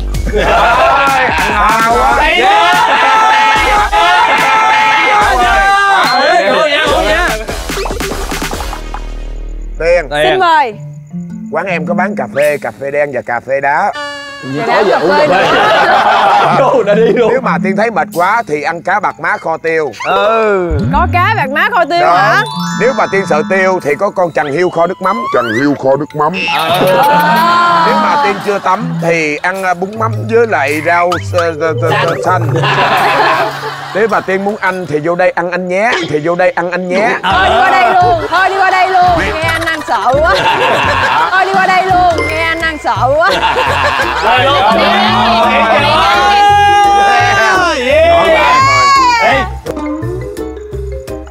Qua đây ăn đi, chú biết là con không phải rất là ngon. Đúng rồi, ăn giống em không? Đúng rồi. Ăn giống em Em đã từng tham gia chương trình với Pháo. Em ơi, rapper ăn này mới ổ. Không, em không khó ăn. Em chỉ ăn những cái gì dễ thôi. Hương vị nhạt. Anh không nói nhiều, thật sự. Em là em khách mời và anh đã nghiên cứu em rất là nhiều, em phải về bên anh nha. Hãy tin anh, đồ ăn rất là nhiều. 1, 2, 3, 4, 2, 3, 1. Ghê quá. Quên rồi, em chọn bên xanh nha mọi người. Quên rồi, em chọn bên xanh nha mọi người. Đúng đáng lẽ. Rất ngon. Mặt em định là mặt Pháo cười đau khổ lắm.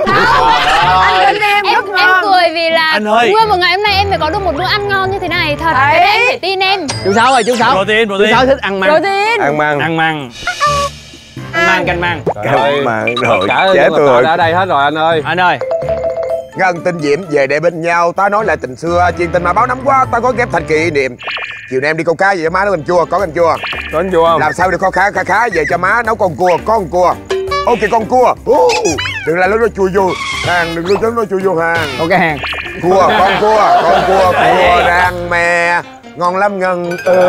Mà cua rang mè. Ok Ngân. Có cua rang mè. Màu cam. Anh ơi, ở đây làm gì có cua rang mè. Tấn. Ngân, về đây bên Diễm. Ok. Chốt đơn. Em quyết định. Màu cam thôi. Ngân, về đây bên Diễm. Chốt đơn. Thôi đi qua đây luôn, nghe anh ăn sợ quá. Vô đây luôn. Xanh. Sao quá. Quên lời em chọn bên xanh nha mọi người. Em chọn bên xanh. Rồi, em xanh. Ok chưa? Đó, trời ơi. Rồi, em quyết định. Em qua đây. Em qua đây. Hay chưa? Hay chưa?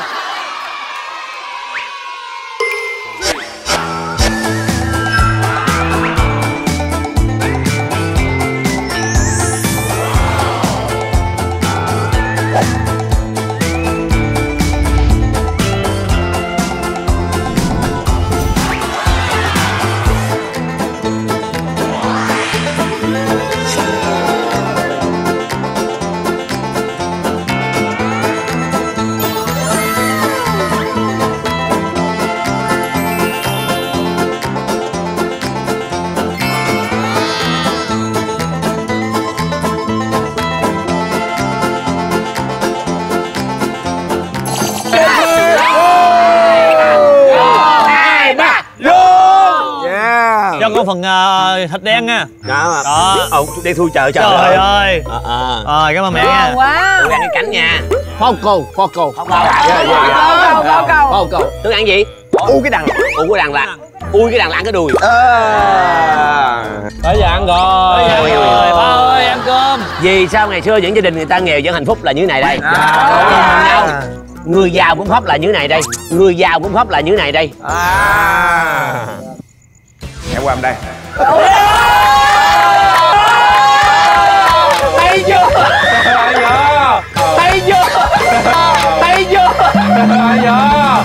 Trời ơi. Mày bán Em tức quá trời. Em tức. Sao mà diễn hay dữ vậy trời. Hay quá trời hay. Bây giờ tôi mời đội đạo cụ mở mâm ra đồ ăn ra đi ạ. Trời ơi mà còn tới 7 người ăn lận. Trời ơi, 7 người ăn thôi. Trời ơi. Trời ơi.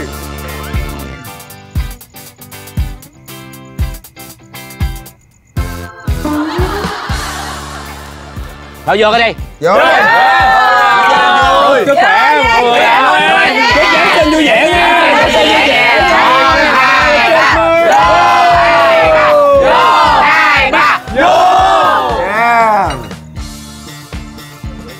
Trời ơi, nước ngọt luôn hay sao á?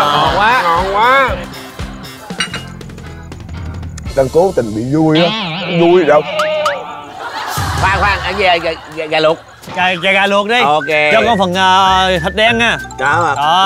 Đen thui chợ. Trời ơi. Đen thui chợ. Trời ơi. Cảm ơn mẹ nha. Ngon quá. Tôi ăn cái cánh nha. Ấy chứ đàn con trước cái đã. Mẹ gì mày dành Đây. Phao cầu. Có phần có nó bự chặt phá. Wow. Muốn ăn gì? Dạ ăn cái cái đằng. Cái đằng ăn cái đùi. Thứ ăn gì? Dạ, đùi gà gốc tư nha. Đùi gà gốc tư hả? Trời ơi. Gốc tư nè, gốc tư thấy không? Đấy vô. Vô. Quá ngon. Nè, đây là bún tiêu chanh nha mọi người. Chanh đây cho nó gọi là mặn mà nha. Ngon quá. Nè. Lần đầu tiên thấy dĩa của tiêu chanh ngon dữ vậy á. Ngon quá. Giòn quá ta. Trời ơi, cái phao câu của em nó béo nè. Nó thơm quá vậy. Ôi, nó mọng nước quá, ngon quá. Vô. 1, 2, 3, vô. 2, 3, vô. 2, 3. Bình thường mấy bạn mà không có đồ ăn mới uống nhiều vậy. Vô. 2, 3, vô. 2, 3. Uống như nào? Uống nào? Uống lên mình.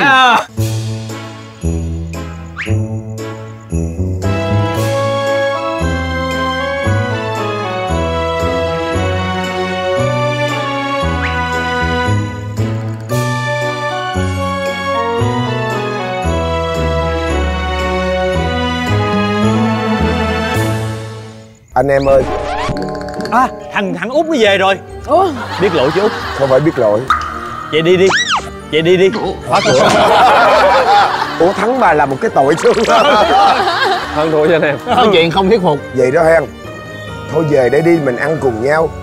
Nhiều khi mà nhà giàu mà bị cô đơn trong chính cái căn phòng của mình. Rồi thôi qua ăn đi. Rồi, ra nhà bà mẹ để lại cho em đó. Em qua kia đi. Rồi qua bên kia. Bên kia đi con. Rồi qua đây hàng 4, 5, 6, 7 qua đây đi. Út ngồi đó nha. Nè ngồi cho vui. Không ngồi đi. Ba má lo cho em cơm nước đầy đủ rồi. Cái này ăn cho nó đi anh. Nè cánh gà này anh. Không, ý là đủ á. Nè. Ý là rủ ăn chung á. Nè. Cái này của con nè.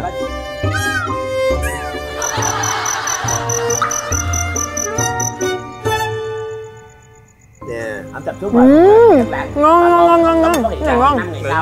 Cá nhưng mà không có xương. Ủa đáng lẽ là phải ăn chung nó mới vui chứ. Ê đợi xíu anh em kỳ quá. Đi qua bên đây. Lấy mấy cái ly qua cụng chứ. Quên anh em ơi. Trời ơi uống hết không á. Ê cái ly của ta.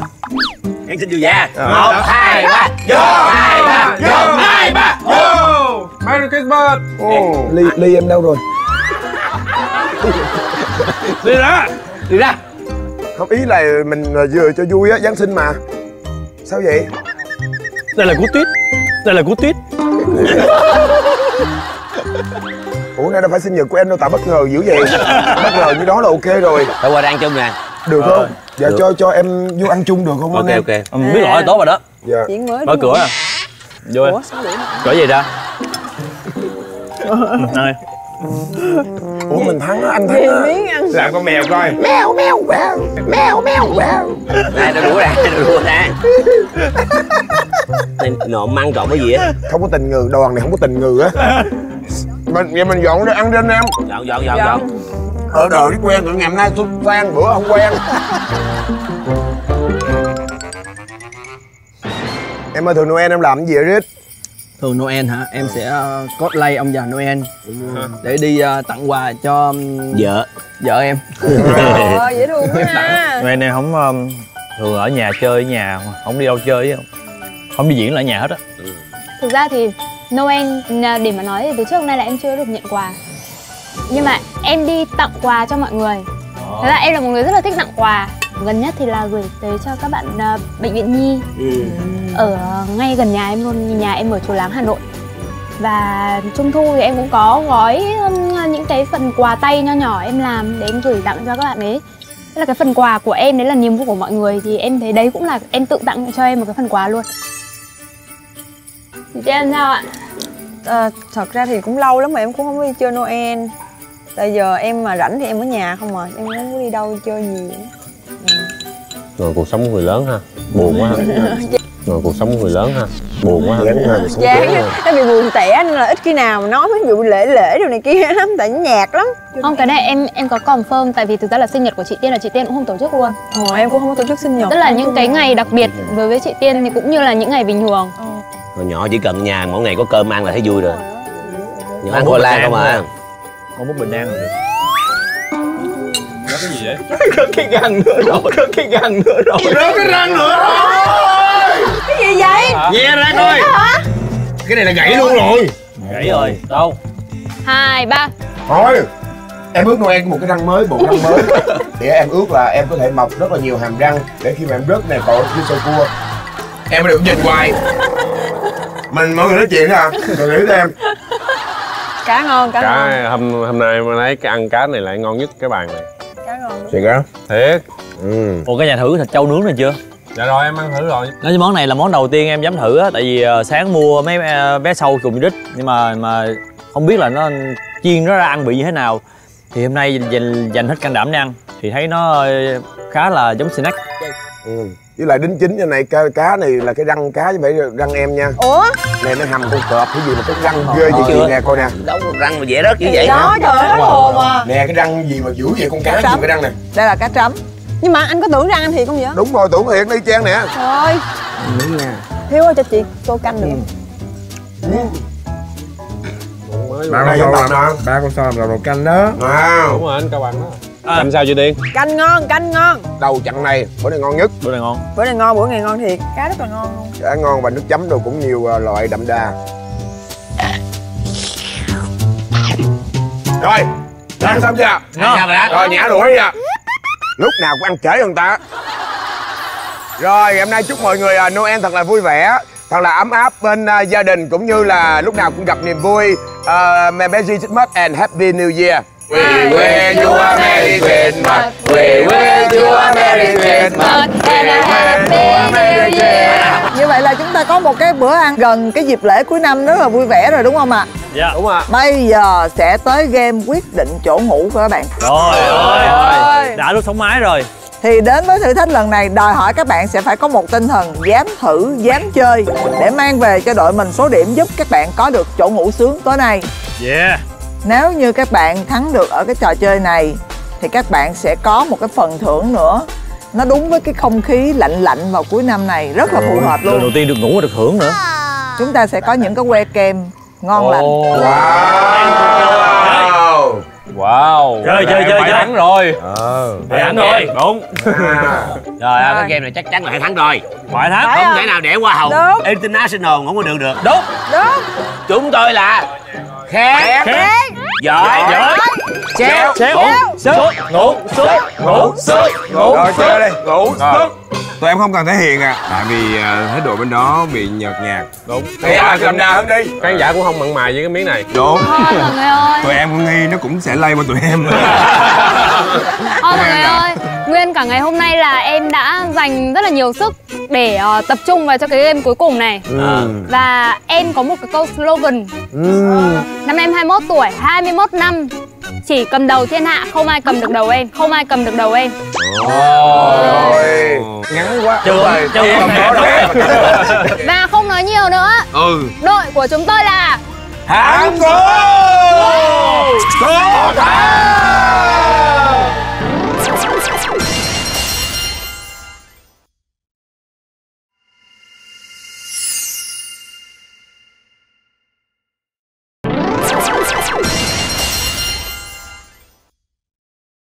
đây.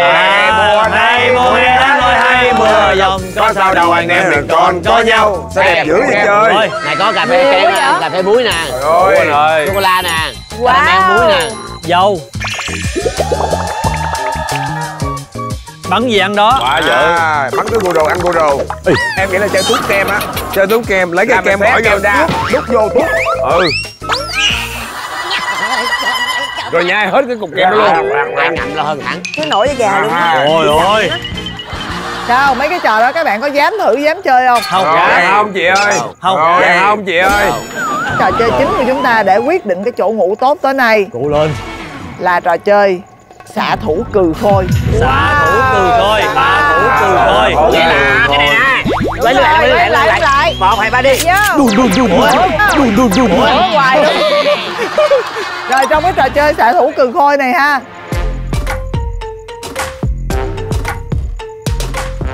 chúng ta sẽ chia ra làm 4 cặp, mỗi một đội là 2 cặp. Và mỗi một lượt chơi là sẽ là 1 cặp của cùng đội chơi.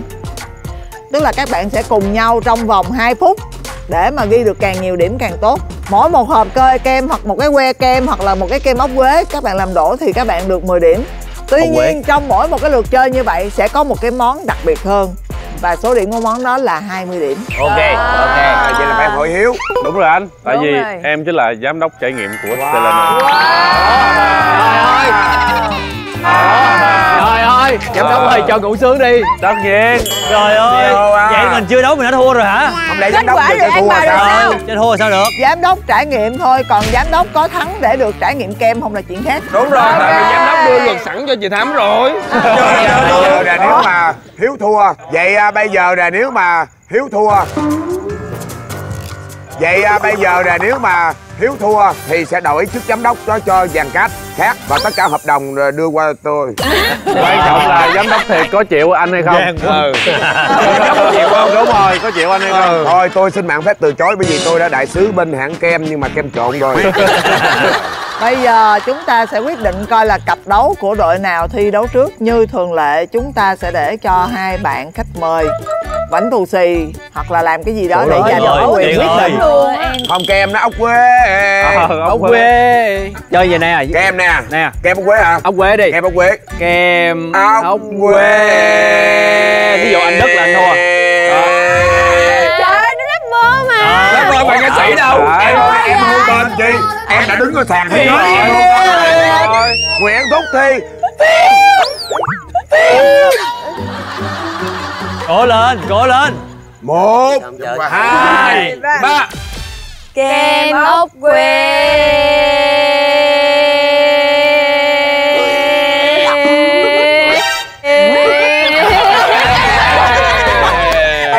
Em bị mắc cười, chứ em làm lại. Không, em làm lại đi. Em có điên không?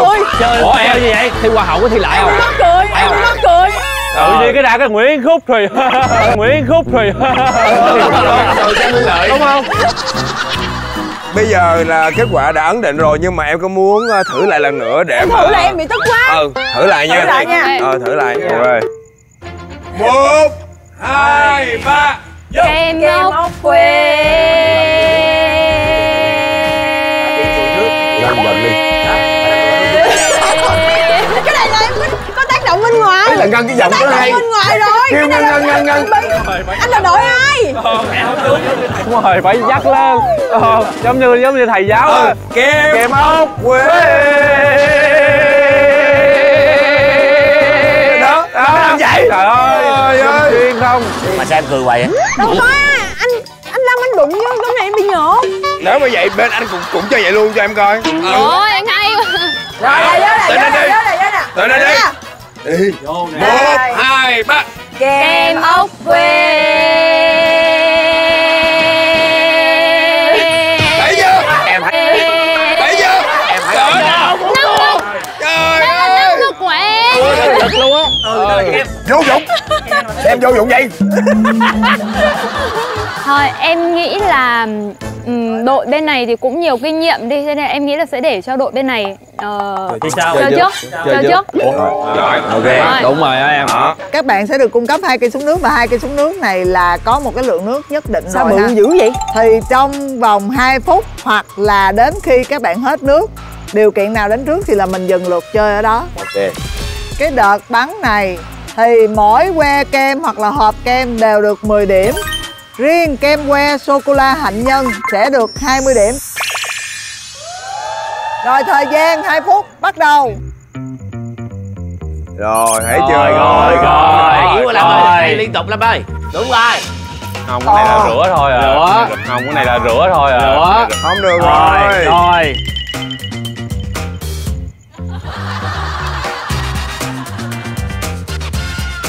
Rửa kem rồi.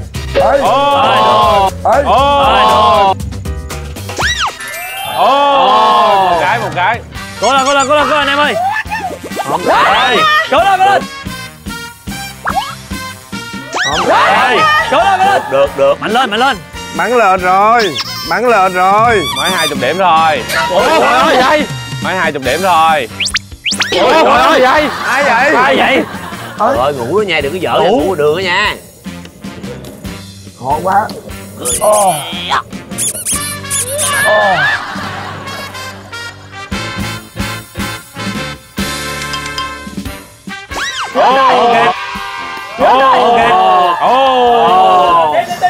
Ba chục điểm. Ba tiếp. Còn. Từ từ. Ghê. Cố lên em ơi. Ôi. Trời ơi, trụ vững quá. Lên cao xíu anh, lên cao. Được. Cái xe Lano sắp ngã rồi kìa. Chưa. Ngã rồi. Chưa mà. Ngã rồi. Chưa đủ lực thì nó không ngã đâu. 10 9 8 Phải đủ lực, phải đủ lực. Ngã rồi chứ. Nó gì vậy? Đủ lực. Hai cái ngã nó không rớt. 3 2 1. Không, nó không rớt chứ nó gì vậy? Ngã luôn rồi. Dừng lại. Như vậy là ở lượt đầu tiên của đội khén dở chéo, các bạn đã ghi được 50 điểm. Yeah. Cao điểm. Hai bên kia ai? Pháo, tụi tôi đề cử Pháo và anh Tuấn. Rồi, qua. Chơi đi. Chơi nè. Bây giờ là lượt đầu tiên của đội thắng cố và cây kem đặc biệt có thể giúp cho các bạn ghi được 20 điểm, đó là kem ốc quế dâu. Cố lên nha. Thời gian cái dành tên cho cho các Pháo bạn. ơi. 3 2 1 bắt đầu. Chơi. Đúng rồi. Ê, Hay vậy. Ê. Hợp lý luôn. Hay anh Tuấn ơi. Hợp lý luôn. Hay anh Tuấn ơi. Hay một cái rồi. Một kết vô. Hết rồi, hết đứa rồi. Yeah. Chỉ cao lên. Cao lên Pháo ơi. Thần Linh ơi, giúp đỡ con dáng này không ơi. Ba đây con ngủ đâu? Con ngủ ngoài trường đường, ngoài xá. Ráng đi, giúp con, trời ơi. Là do game này. Đó là đường 800 kiếp rồi. Ráng lên, trời ơi. Thần Linh Lại vô nhiều lên em.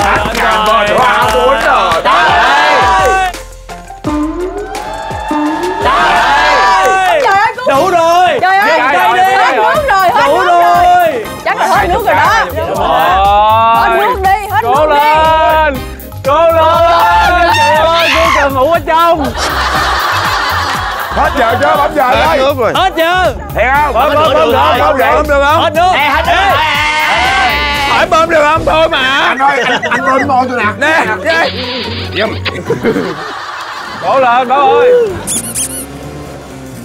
Ôi sao Tân cà phê này khó quá vậy? Chứ phải đùa nha. Khó lắm á. Trời. Đúng rồi. Hết giờ chưa? Hết giờ Hết chưa? giờ chứ vậy? Nghe thôi. Chưa đâu, 30 giây nữa.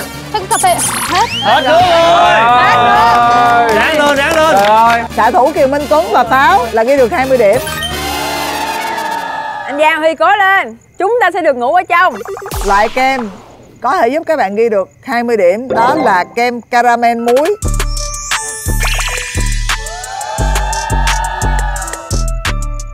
Ok đó, ok. Thấy này có tình người đó. Mạnh lên em ơi, mạnh lên. 3 2 1 bắt đầu. Ủa sao giờ nước này nó bị tè rồi? Ai cũng vậy hết anh ơi. Ai cũng vậy anh ơi. Rồi. Hay quá em ơi. Ôi chết rồi. Dữ vậy. Mạnh em ơi. Cố lên. Bấm đi. Bấm đi. Hay quá. Hay quá. Anh Giang hay quá. Cái ca này muốn chuẩn bị rớt cái nơi nè. Trời ơi, bà Ly. Hết rồi. Hết phép rồi. Hết phép rồi. Trời ơi, cái này mình muốn rớt cái nơi rồi kìa. Hay quá. Hay quá.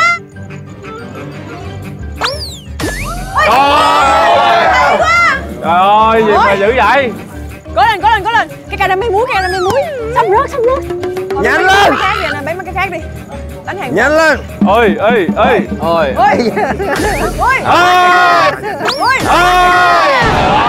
Hai người mới đó cho Huy nha. Một người Rồi. đó rồi. Hai người mới rớt ca này muối. Tại này muối đi. Ca này muối đi. Hay quá. Đó. Hay quá. Muối. Không rớt được Giang ơi. Cố lên. Bỏ đi. Lấy cái khác đi em Giang. Lấy cái khác đi. Cái đó bỏ rồi, cái đó không được rồi. Không được, nó cứng lắm. Ở dưới hàng đầu tiên Huy. Hai cái này đẩy ngã như nó cũng khóa. Nó khóa ngàm hết rồi, lên kia, lên cao.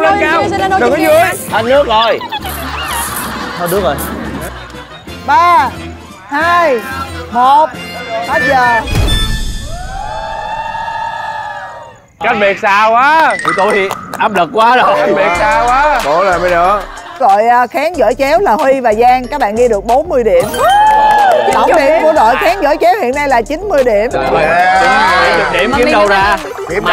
Biết sao không? Anh bắn cái búi là anh bắn tha thiết luôn á. Nghĩa là bây giờ các bạn bắn phải có chiến lược á, tại vì thời gian của các bạn đa số là còn, nhưng mà hết nước. Nãy giờ anh để ý là cái cây đó nó cái biên độ nó tới đây nó sẽ phải dừng một lần đó. Phải dừng một lần. Dolly gì đó. Đúng rồi. Điểm cuối Dolly là dứt thôi.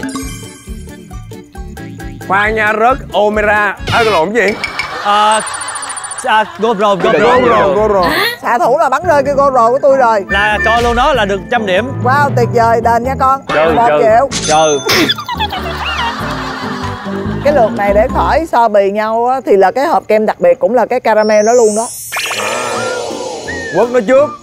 Thôi khoan, đừng bắn ổn em. Tự nhiên nghe bà dụ. Bây giờ là lượt cuối của đội thắng Cố. Cố mà thắng nha, các bạn đang bị dẫn trước 70 điểm. Rồi xin mời các xạ thủ Cường Khôi. 3, 2, 1 bắt đầu. Rồi lép rửa kem rồi. Rửa xe rồi. Đúng rồi, hợp lý, hợp tình, hợp nghĩa luôn em ơi. Xuống xíu. Em lắm giờ giùm Ủa anh nói đội nào vậy? Ủa?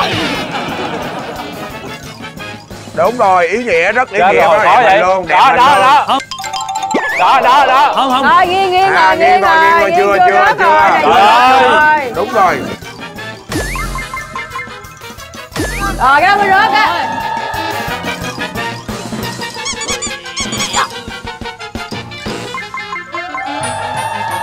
Giờ rớt nè, bây giờ mới tính nè, 20 nè. 20, gán lên. Mấy cây đít. Một lần thôi, đừng có nhấp. Một lần thôi.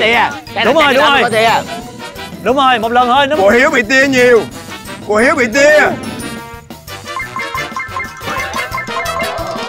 Ba chục rồi. Ráng lên. 30 rồi. Ráng lên. Kéo làm nó kéo mạnh nó mới lên đó. Kéo nhẹ thôi Cưng ơi.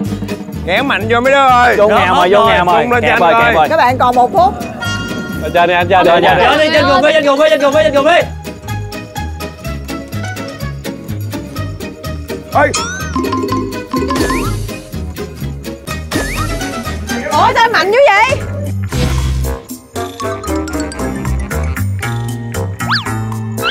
Ơi, kéo dữ. Gì vậy? Kéo vậy? Mấy này nó kéo dở quá. 50.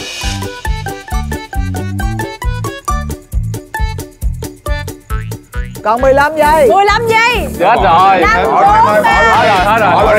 Bỏ luôn em ơi, bỏ luôn đi. Bỏ chưa đi chợ đó hết tiền rồi. Bỏ đi cho anh đi. Ủa còn như vậy. Hay chưa? Như vậy là ở lượt cuối này, 2 xạ thủ của đội thắng Cố là Chris Phan và Hiếu thứ hai, các bạn ghi được 50 điểm. Ồ, 50 điểm. Tổng của đội thắng Cố các bạn ghi được 70 điểm và tổng của đội khán giỏi chéo các bạn ghi được 90 điểm.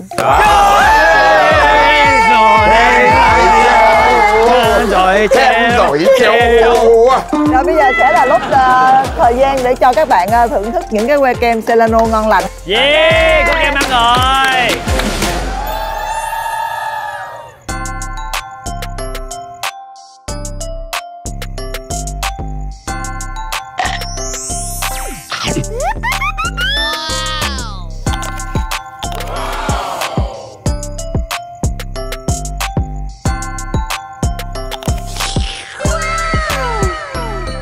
Này hồi nãy mình bắn nó không ngã gì, mình ăn nó luôn. Ăn nó luôn.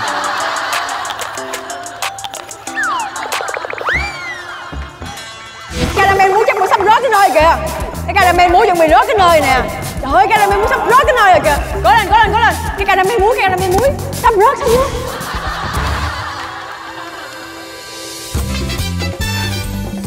Đây là kem que sô-cô-la hạnh nhân cao cấp thượng hạng. Đúng rồi. Ăn và thấy sô-cô-la rất đậm. Trời ơi. Cảm thấy sang trọng. Đúng. Quả là kem thượng hạng có khác. Ngon ghê. Ngon quá trời. Ôi. Gì vậy? Trời ơi, vậy là CEO. Đâu có, rớt cái này thôi chứ kem này là ngon tuyệt vời. Sao kem gì vậy Hiếu? Kem này là ốc quế dâu. Thơm ngon, bánh giòn. Rồi đâu coi. Bởi vì đây là kem ốc quế dâu. Thơm ngon, bánh giòn. Rồi đâu coi. Ủa kêu em mà. Không thử coi đẹp không?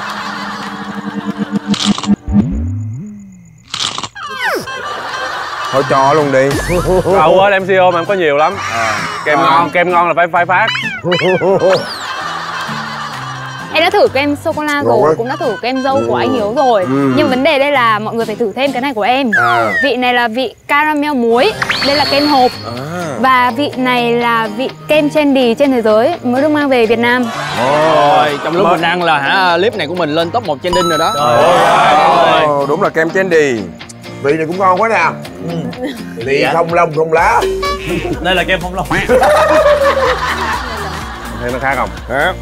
Tại vì kem Celano bây giờ diện mạo mới, tinh thần mới, nên là ăn vô trải nghiệm mới luôn.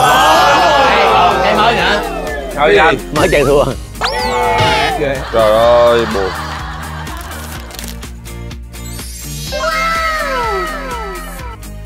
Đội khán vỗ chéo các bạn sẽ ngủ cái nhà sàn ngay ở sau lưng chúng ta đây ha. Và trong cái nhà sàn đó thì là có đầy đủ tiện nghi cho các bạn. Wow. Tuyệt vời. Đội thắng cố, mặc dù các bạn đã rất cố gắng nhưng mà không thắng. Không sao, vì các bạn cũng được ngủ nhà sàn. Các bạn sẽ được trải nghiệm tại ngôi nhà sàn thật của người Thái luôn. Mát lắm á. Không thì em nghĩ đây là phần thưởng. Đời khoảng 110 tuổi. Tức là cái ngôi nhà sàn này là nhà sàn cổ. Thôi, non nè đi ngủ cho hả? Dạ. Chúc mọi người ngủ thật ngon nha. Bây giờ mình chuẩn bị đi ngủ thôi ha. Ok vậy. Thôi thì chúng ta đi ngủ nha. Ngủ đi. Ngủ đi. Ngày mai chúng ta gặp lại nhau. Đúng. Trong chương trình 2 ngày 1 đêm tự do tự lo. Yeah.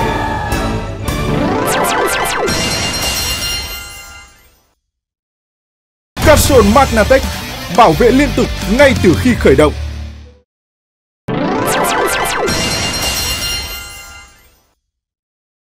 Đó, những phòng anh em ơi.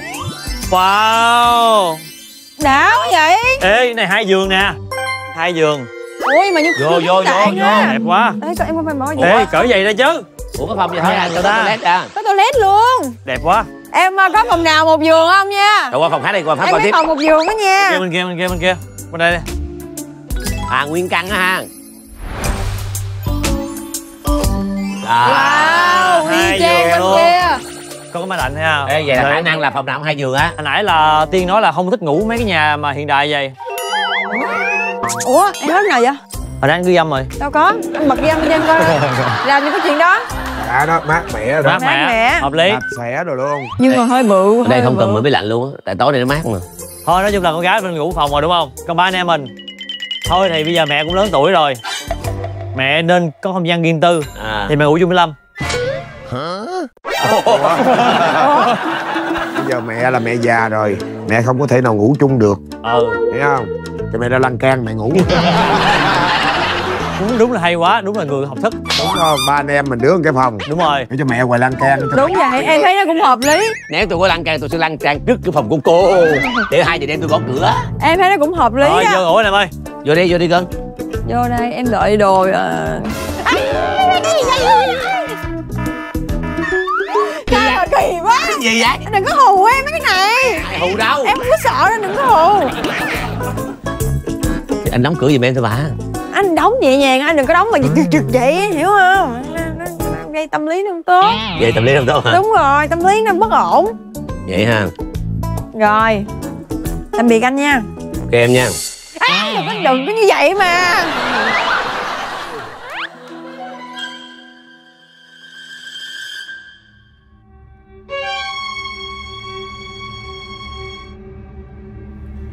Tối anh quay phim chắc đứng đây luôn đi hả? Chứ ở mình cũng hơi sợ á. Cũng sợ á.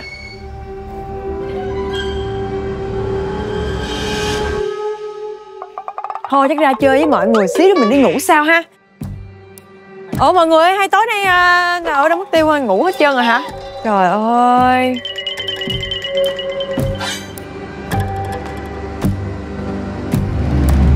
Đôi ba. Ôi ba. Nặng quá. Đứng dậy đi. Nặng quá Huy ơi. Huy ơi. Trời ơi Lâm ơi. Thôi ngủ. Bây giờ thưa mọi người, chúng tôi sẽ bắt đầu tắm rửa. Hai anh em tôi tắm rửa. Anh kỵ máy lạnh, em muốn chọn hướng nào, trong hay ngoài? Em thích máy lạnh. Vậy là em nên nằm ở hai hướng mà anh phà xuống. Ok. Trong ok. Anh ngoài anh sẽ đỡ lạnh hơn. Anh Rồi quay phim thì sao? Wow. Kìa, love my team kìa. Để đâu mà quay phim ngon như vậy. Anh trái anh phải. Anh thích cái gu cao cao xíu. Cao ngon. Hơi đen. Bên đây cũng hơi mở ha. Tết sắp về rồi. Thôi kệ có. Mà rồi đúng rồi. Quay phim nào chiều cậu đi con. Đừng có nghĩ gì nhiều. Sau này ông giới thiệu làm cho bà làm mấy chỗ ngon hơn.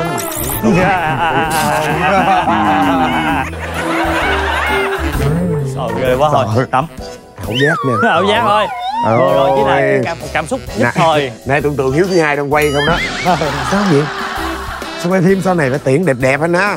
Không có hồi xưa đẹp lắm á, đi 4 mùa bị xì á. Vậy đó ha, sao mở dữ vậy tao, xì hen. Bị xì. Vậy rồi thôi tắm rửa mọi người. Tắm rửa nghỉ ngơi. Bye bye. Bye bye mọi người. Hey. Hey. Ui quá. Đúng vậy.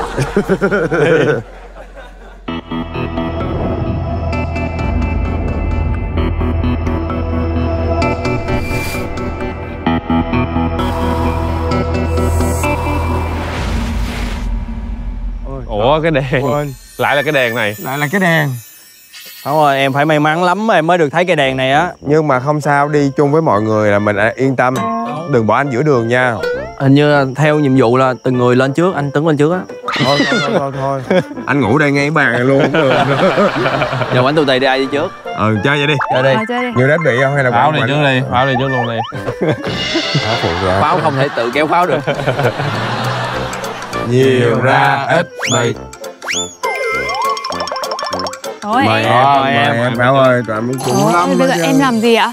Đó, em tự đi thôi. Em tự lên cái đèo. Ôi. Đây nè em nha, cẩn thận nha. Em đi một mình luôn hả? Đợi chứ gì nữa em. Thôi. Thực ra thì mình đã từng có kinh nghiệm đi đồi, đi núi một mình. Nên thực ra là mình nghĩ là đi này thì cũng ok. Nè, nhà nè. Trời ơi, có nhà để ở. Ủa, ngủ đâu vậy? Sao ngủ đâu mà hiu quạnh vậy? Ồ, đẹp quá vậy. À, có nhà đàng hoàng mà. Cái nhà mà em, nhà sàn mà nhà sàn cổ mà. Nhà mình này mọi người ơi. Ơi cũng ok chứ bộ. Thì nó ok mà. Ok mà. Trời ơi. Trời ơi, vườn cây, vườn hoa nè.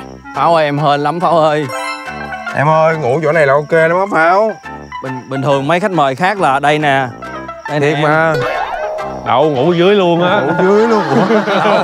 Một cây rồi đó. Trời ơi, nghe ấy vậy? Nghe ót ét quá vậy? Còn kẹt nha.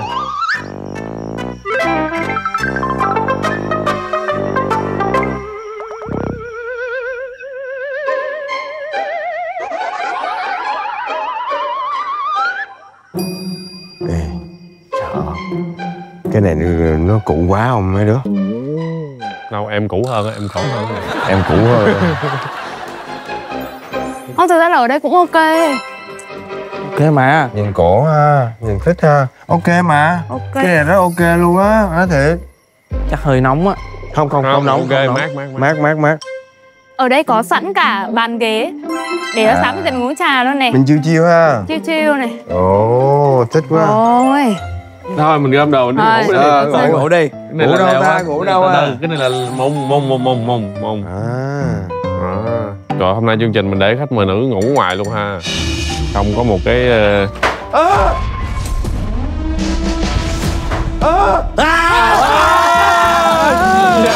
Trời ơi, ông bà. Ông tới chứ phải bà. Ôi, ông bà luôn. Trời ơi, ông bà này, ông bà. Con gái, điện thoại của con nè. Dạ, con xin. Bây giờ con qua chỗ của chú ngủ đi. Chú ngủ đây với mấy anh em. Dạ. Cái phòng chú là cái phòng đầu tiên bên tay phải. Thế ạ? Vâng, thế thôi, xin phép mọi người là con đi. Không, bất ngờ. Bất ngờ. Mà chú ơi, còn cưa đồ nữa, phải từ chối. Thôi chú đi về đi ạ. Ok, vậy thôi chú về đây. Mẫu không? Con nhỏ nó dây dưa một chút xíu. Nó dường cho phải đặt những tiêu phẩm nữa.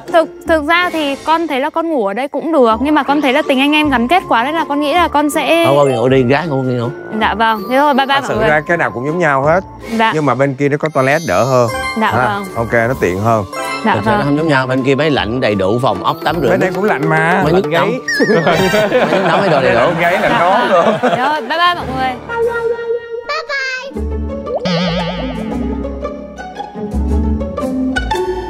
bé sẽ không có một xíu do dự nữa.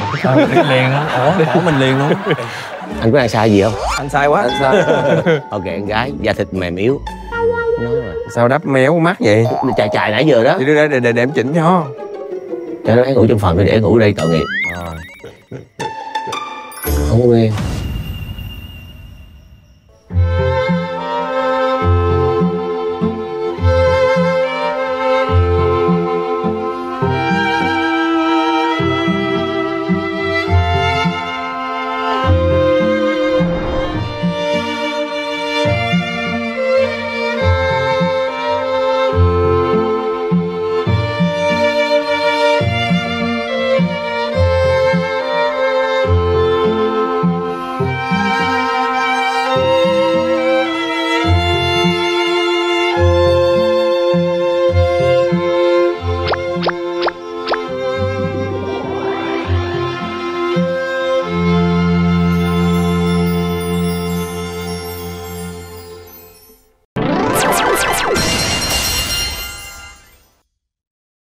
Ảnh Ti mắc cười ha.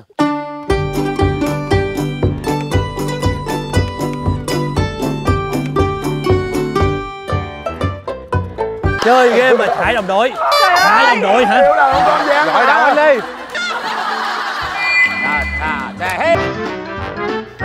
Em ơi, chị đó không làm. Ủa cái này có cách nào ra không? Có cách ra không vậy? Trời ơi, hiểu luật chưa Tuấn ơi? Trời ơi, mấy đứa này anh đã không hiểu luật rồi, anh đi cãi lộn ta nữa.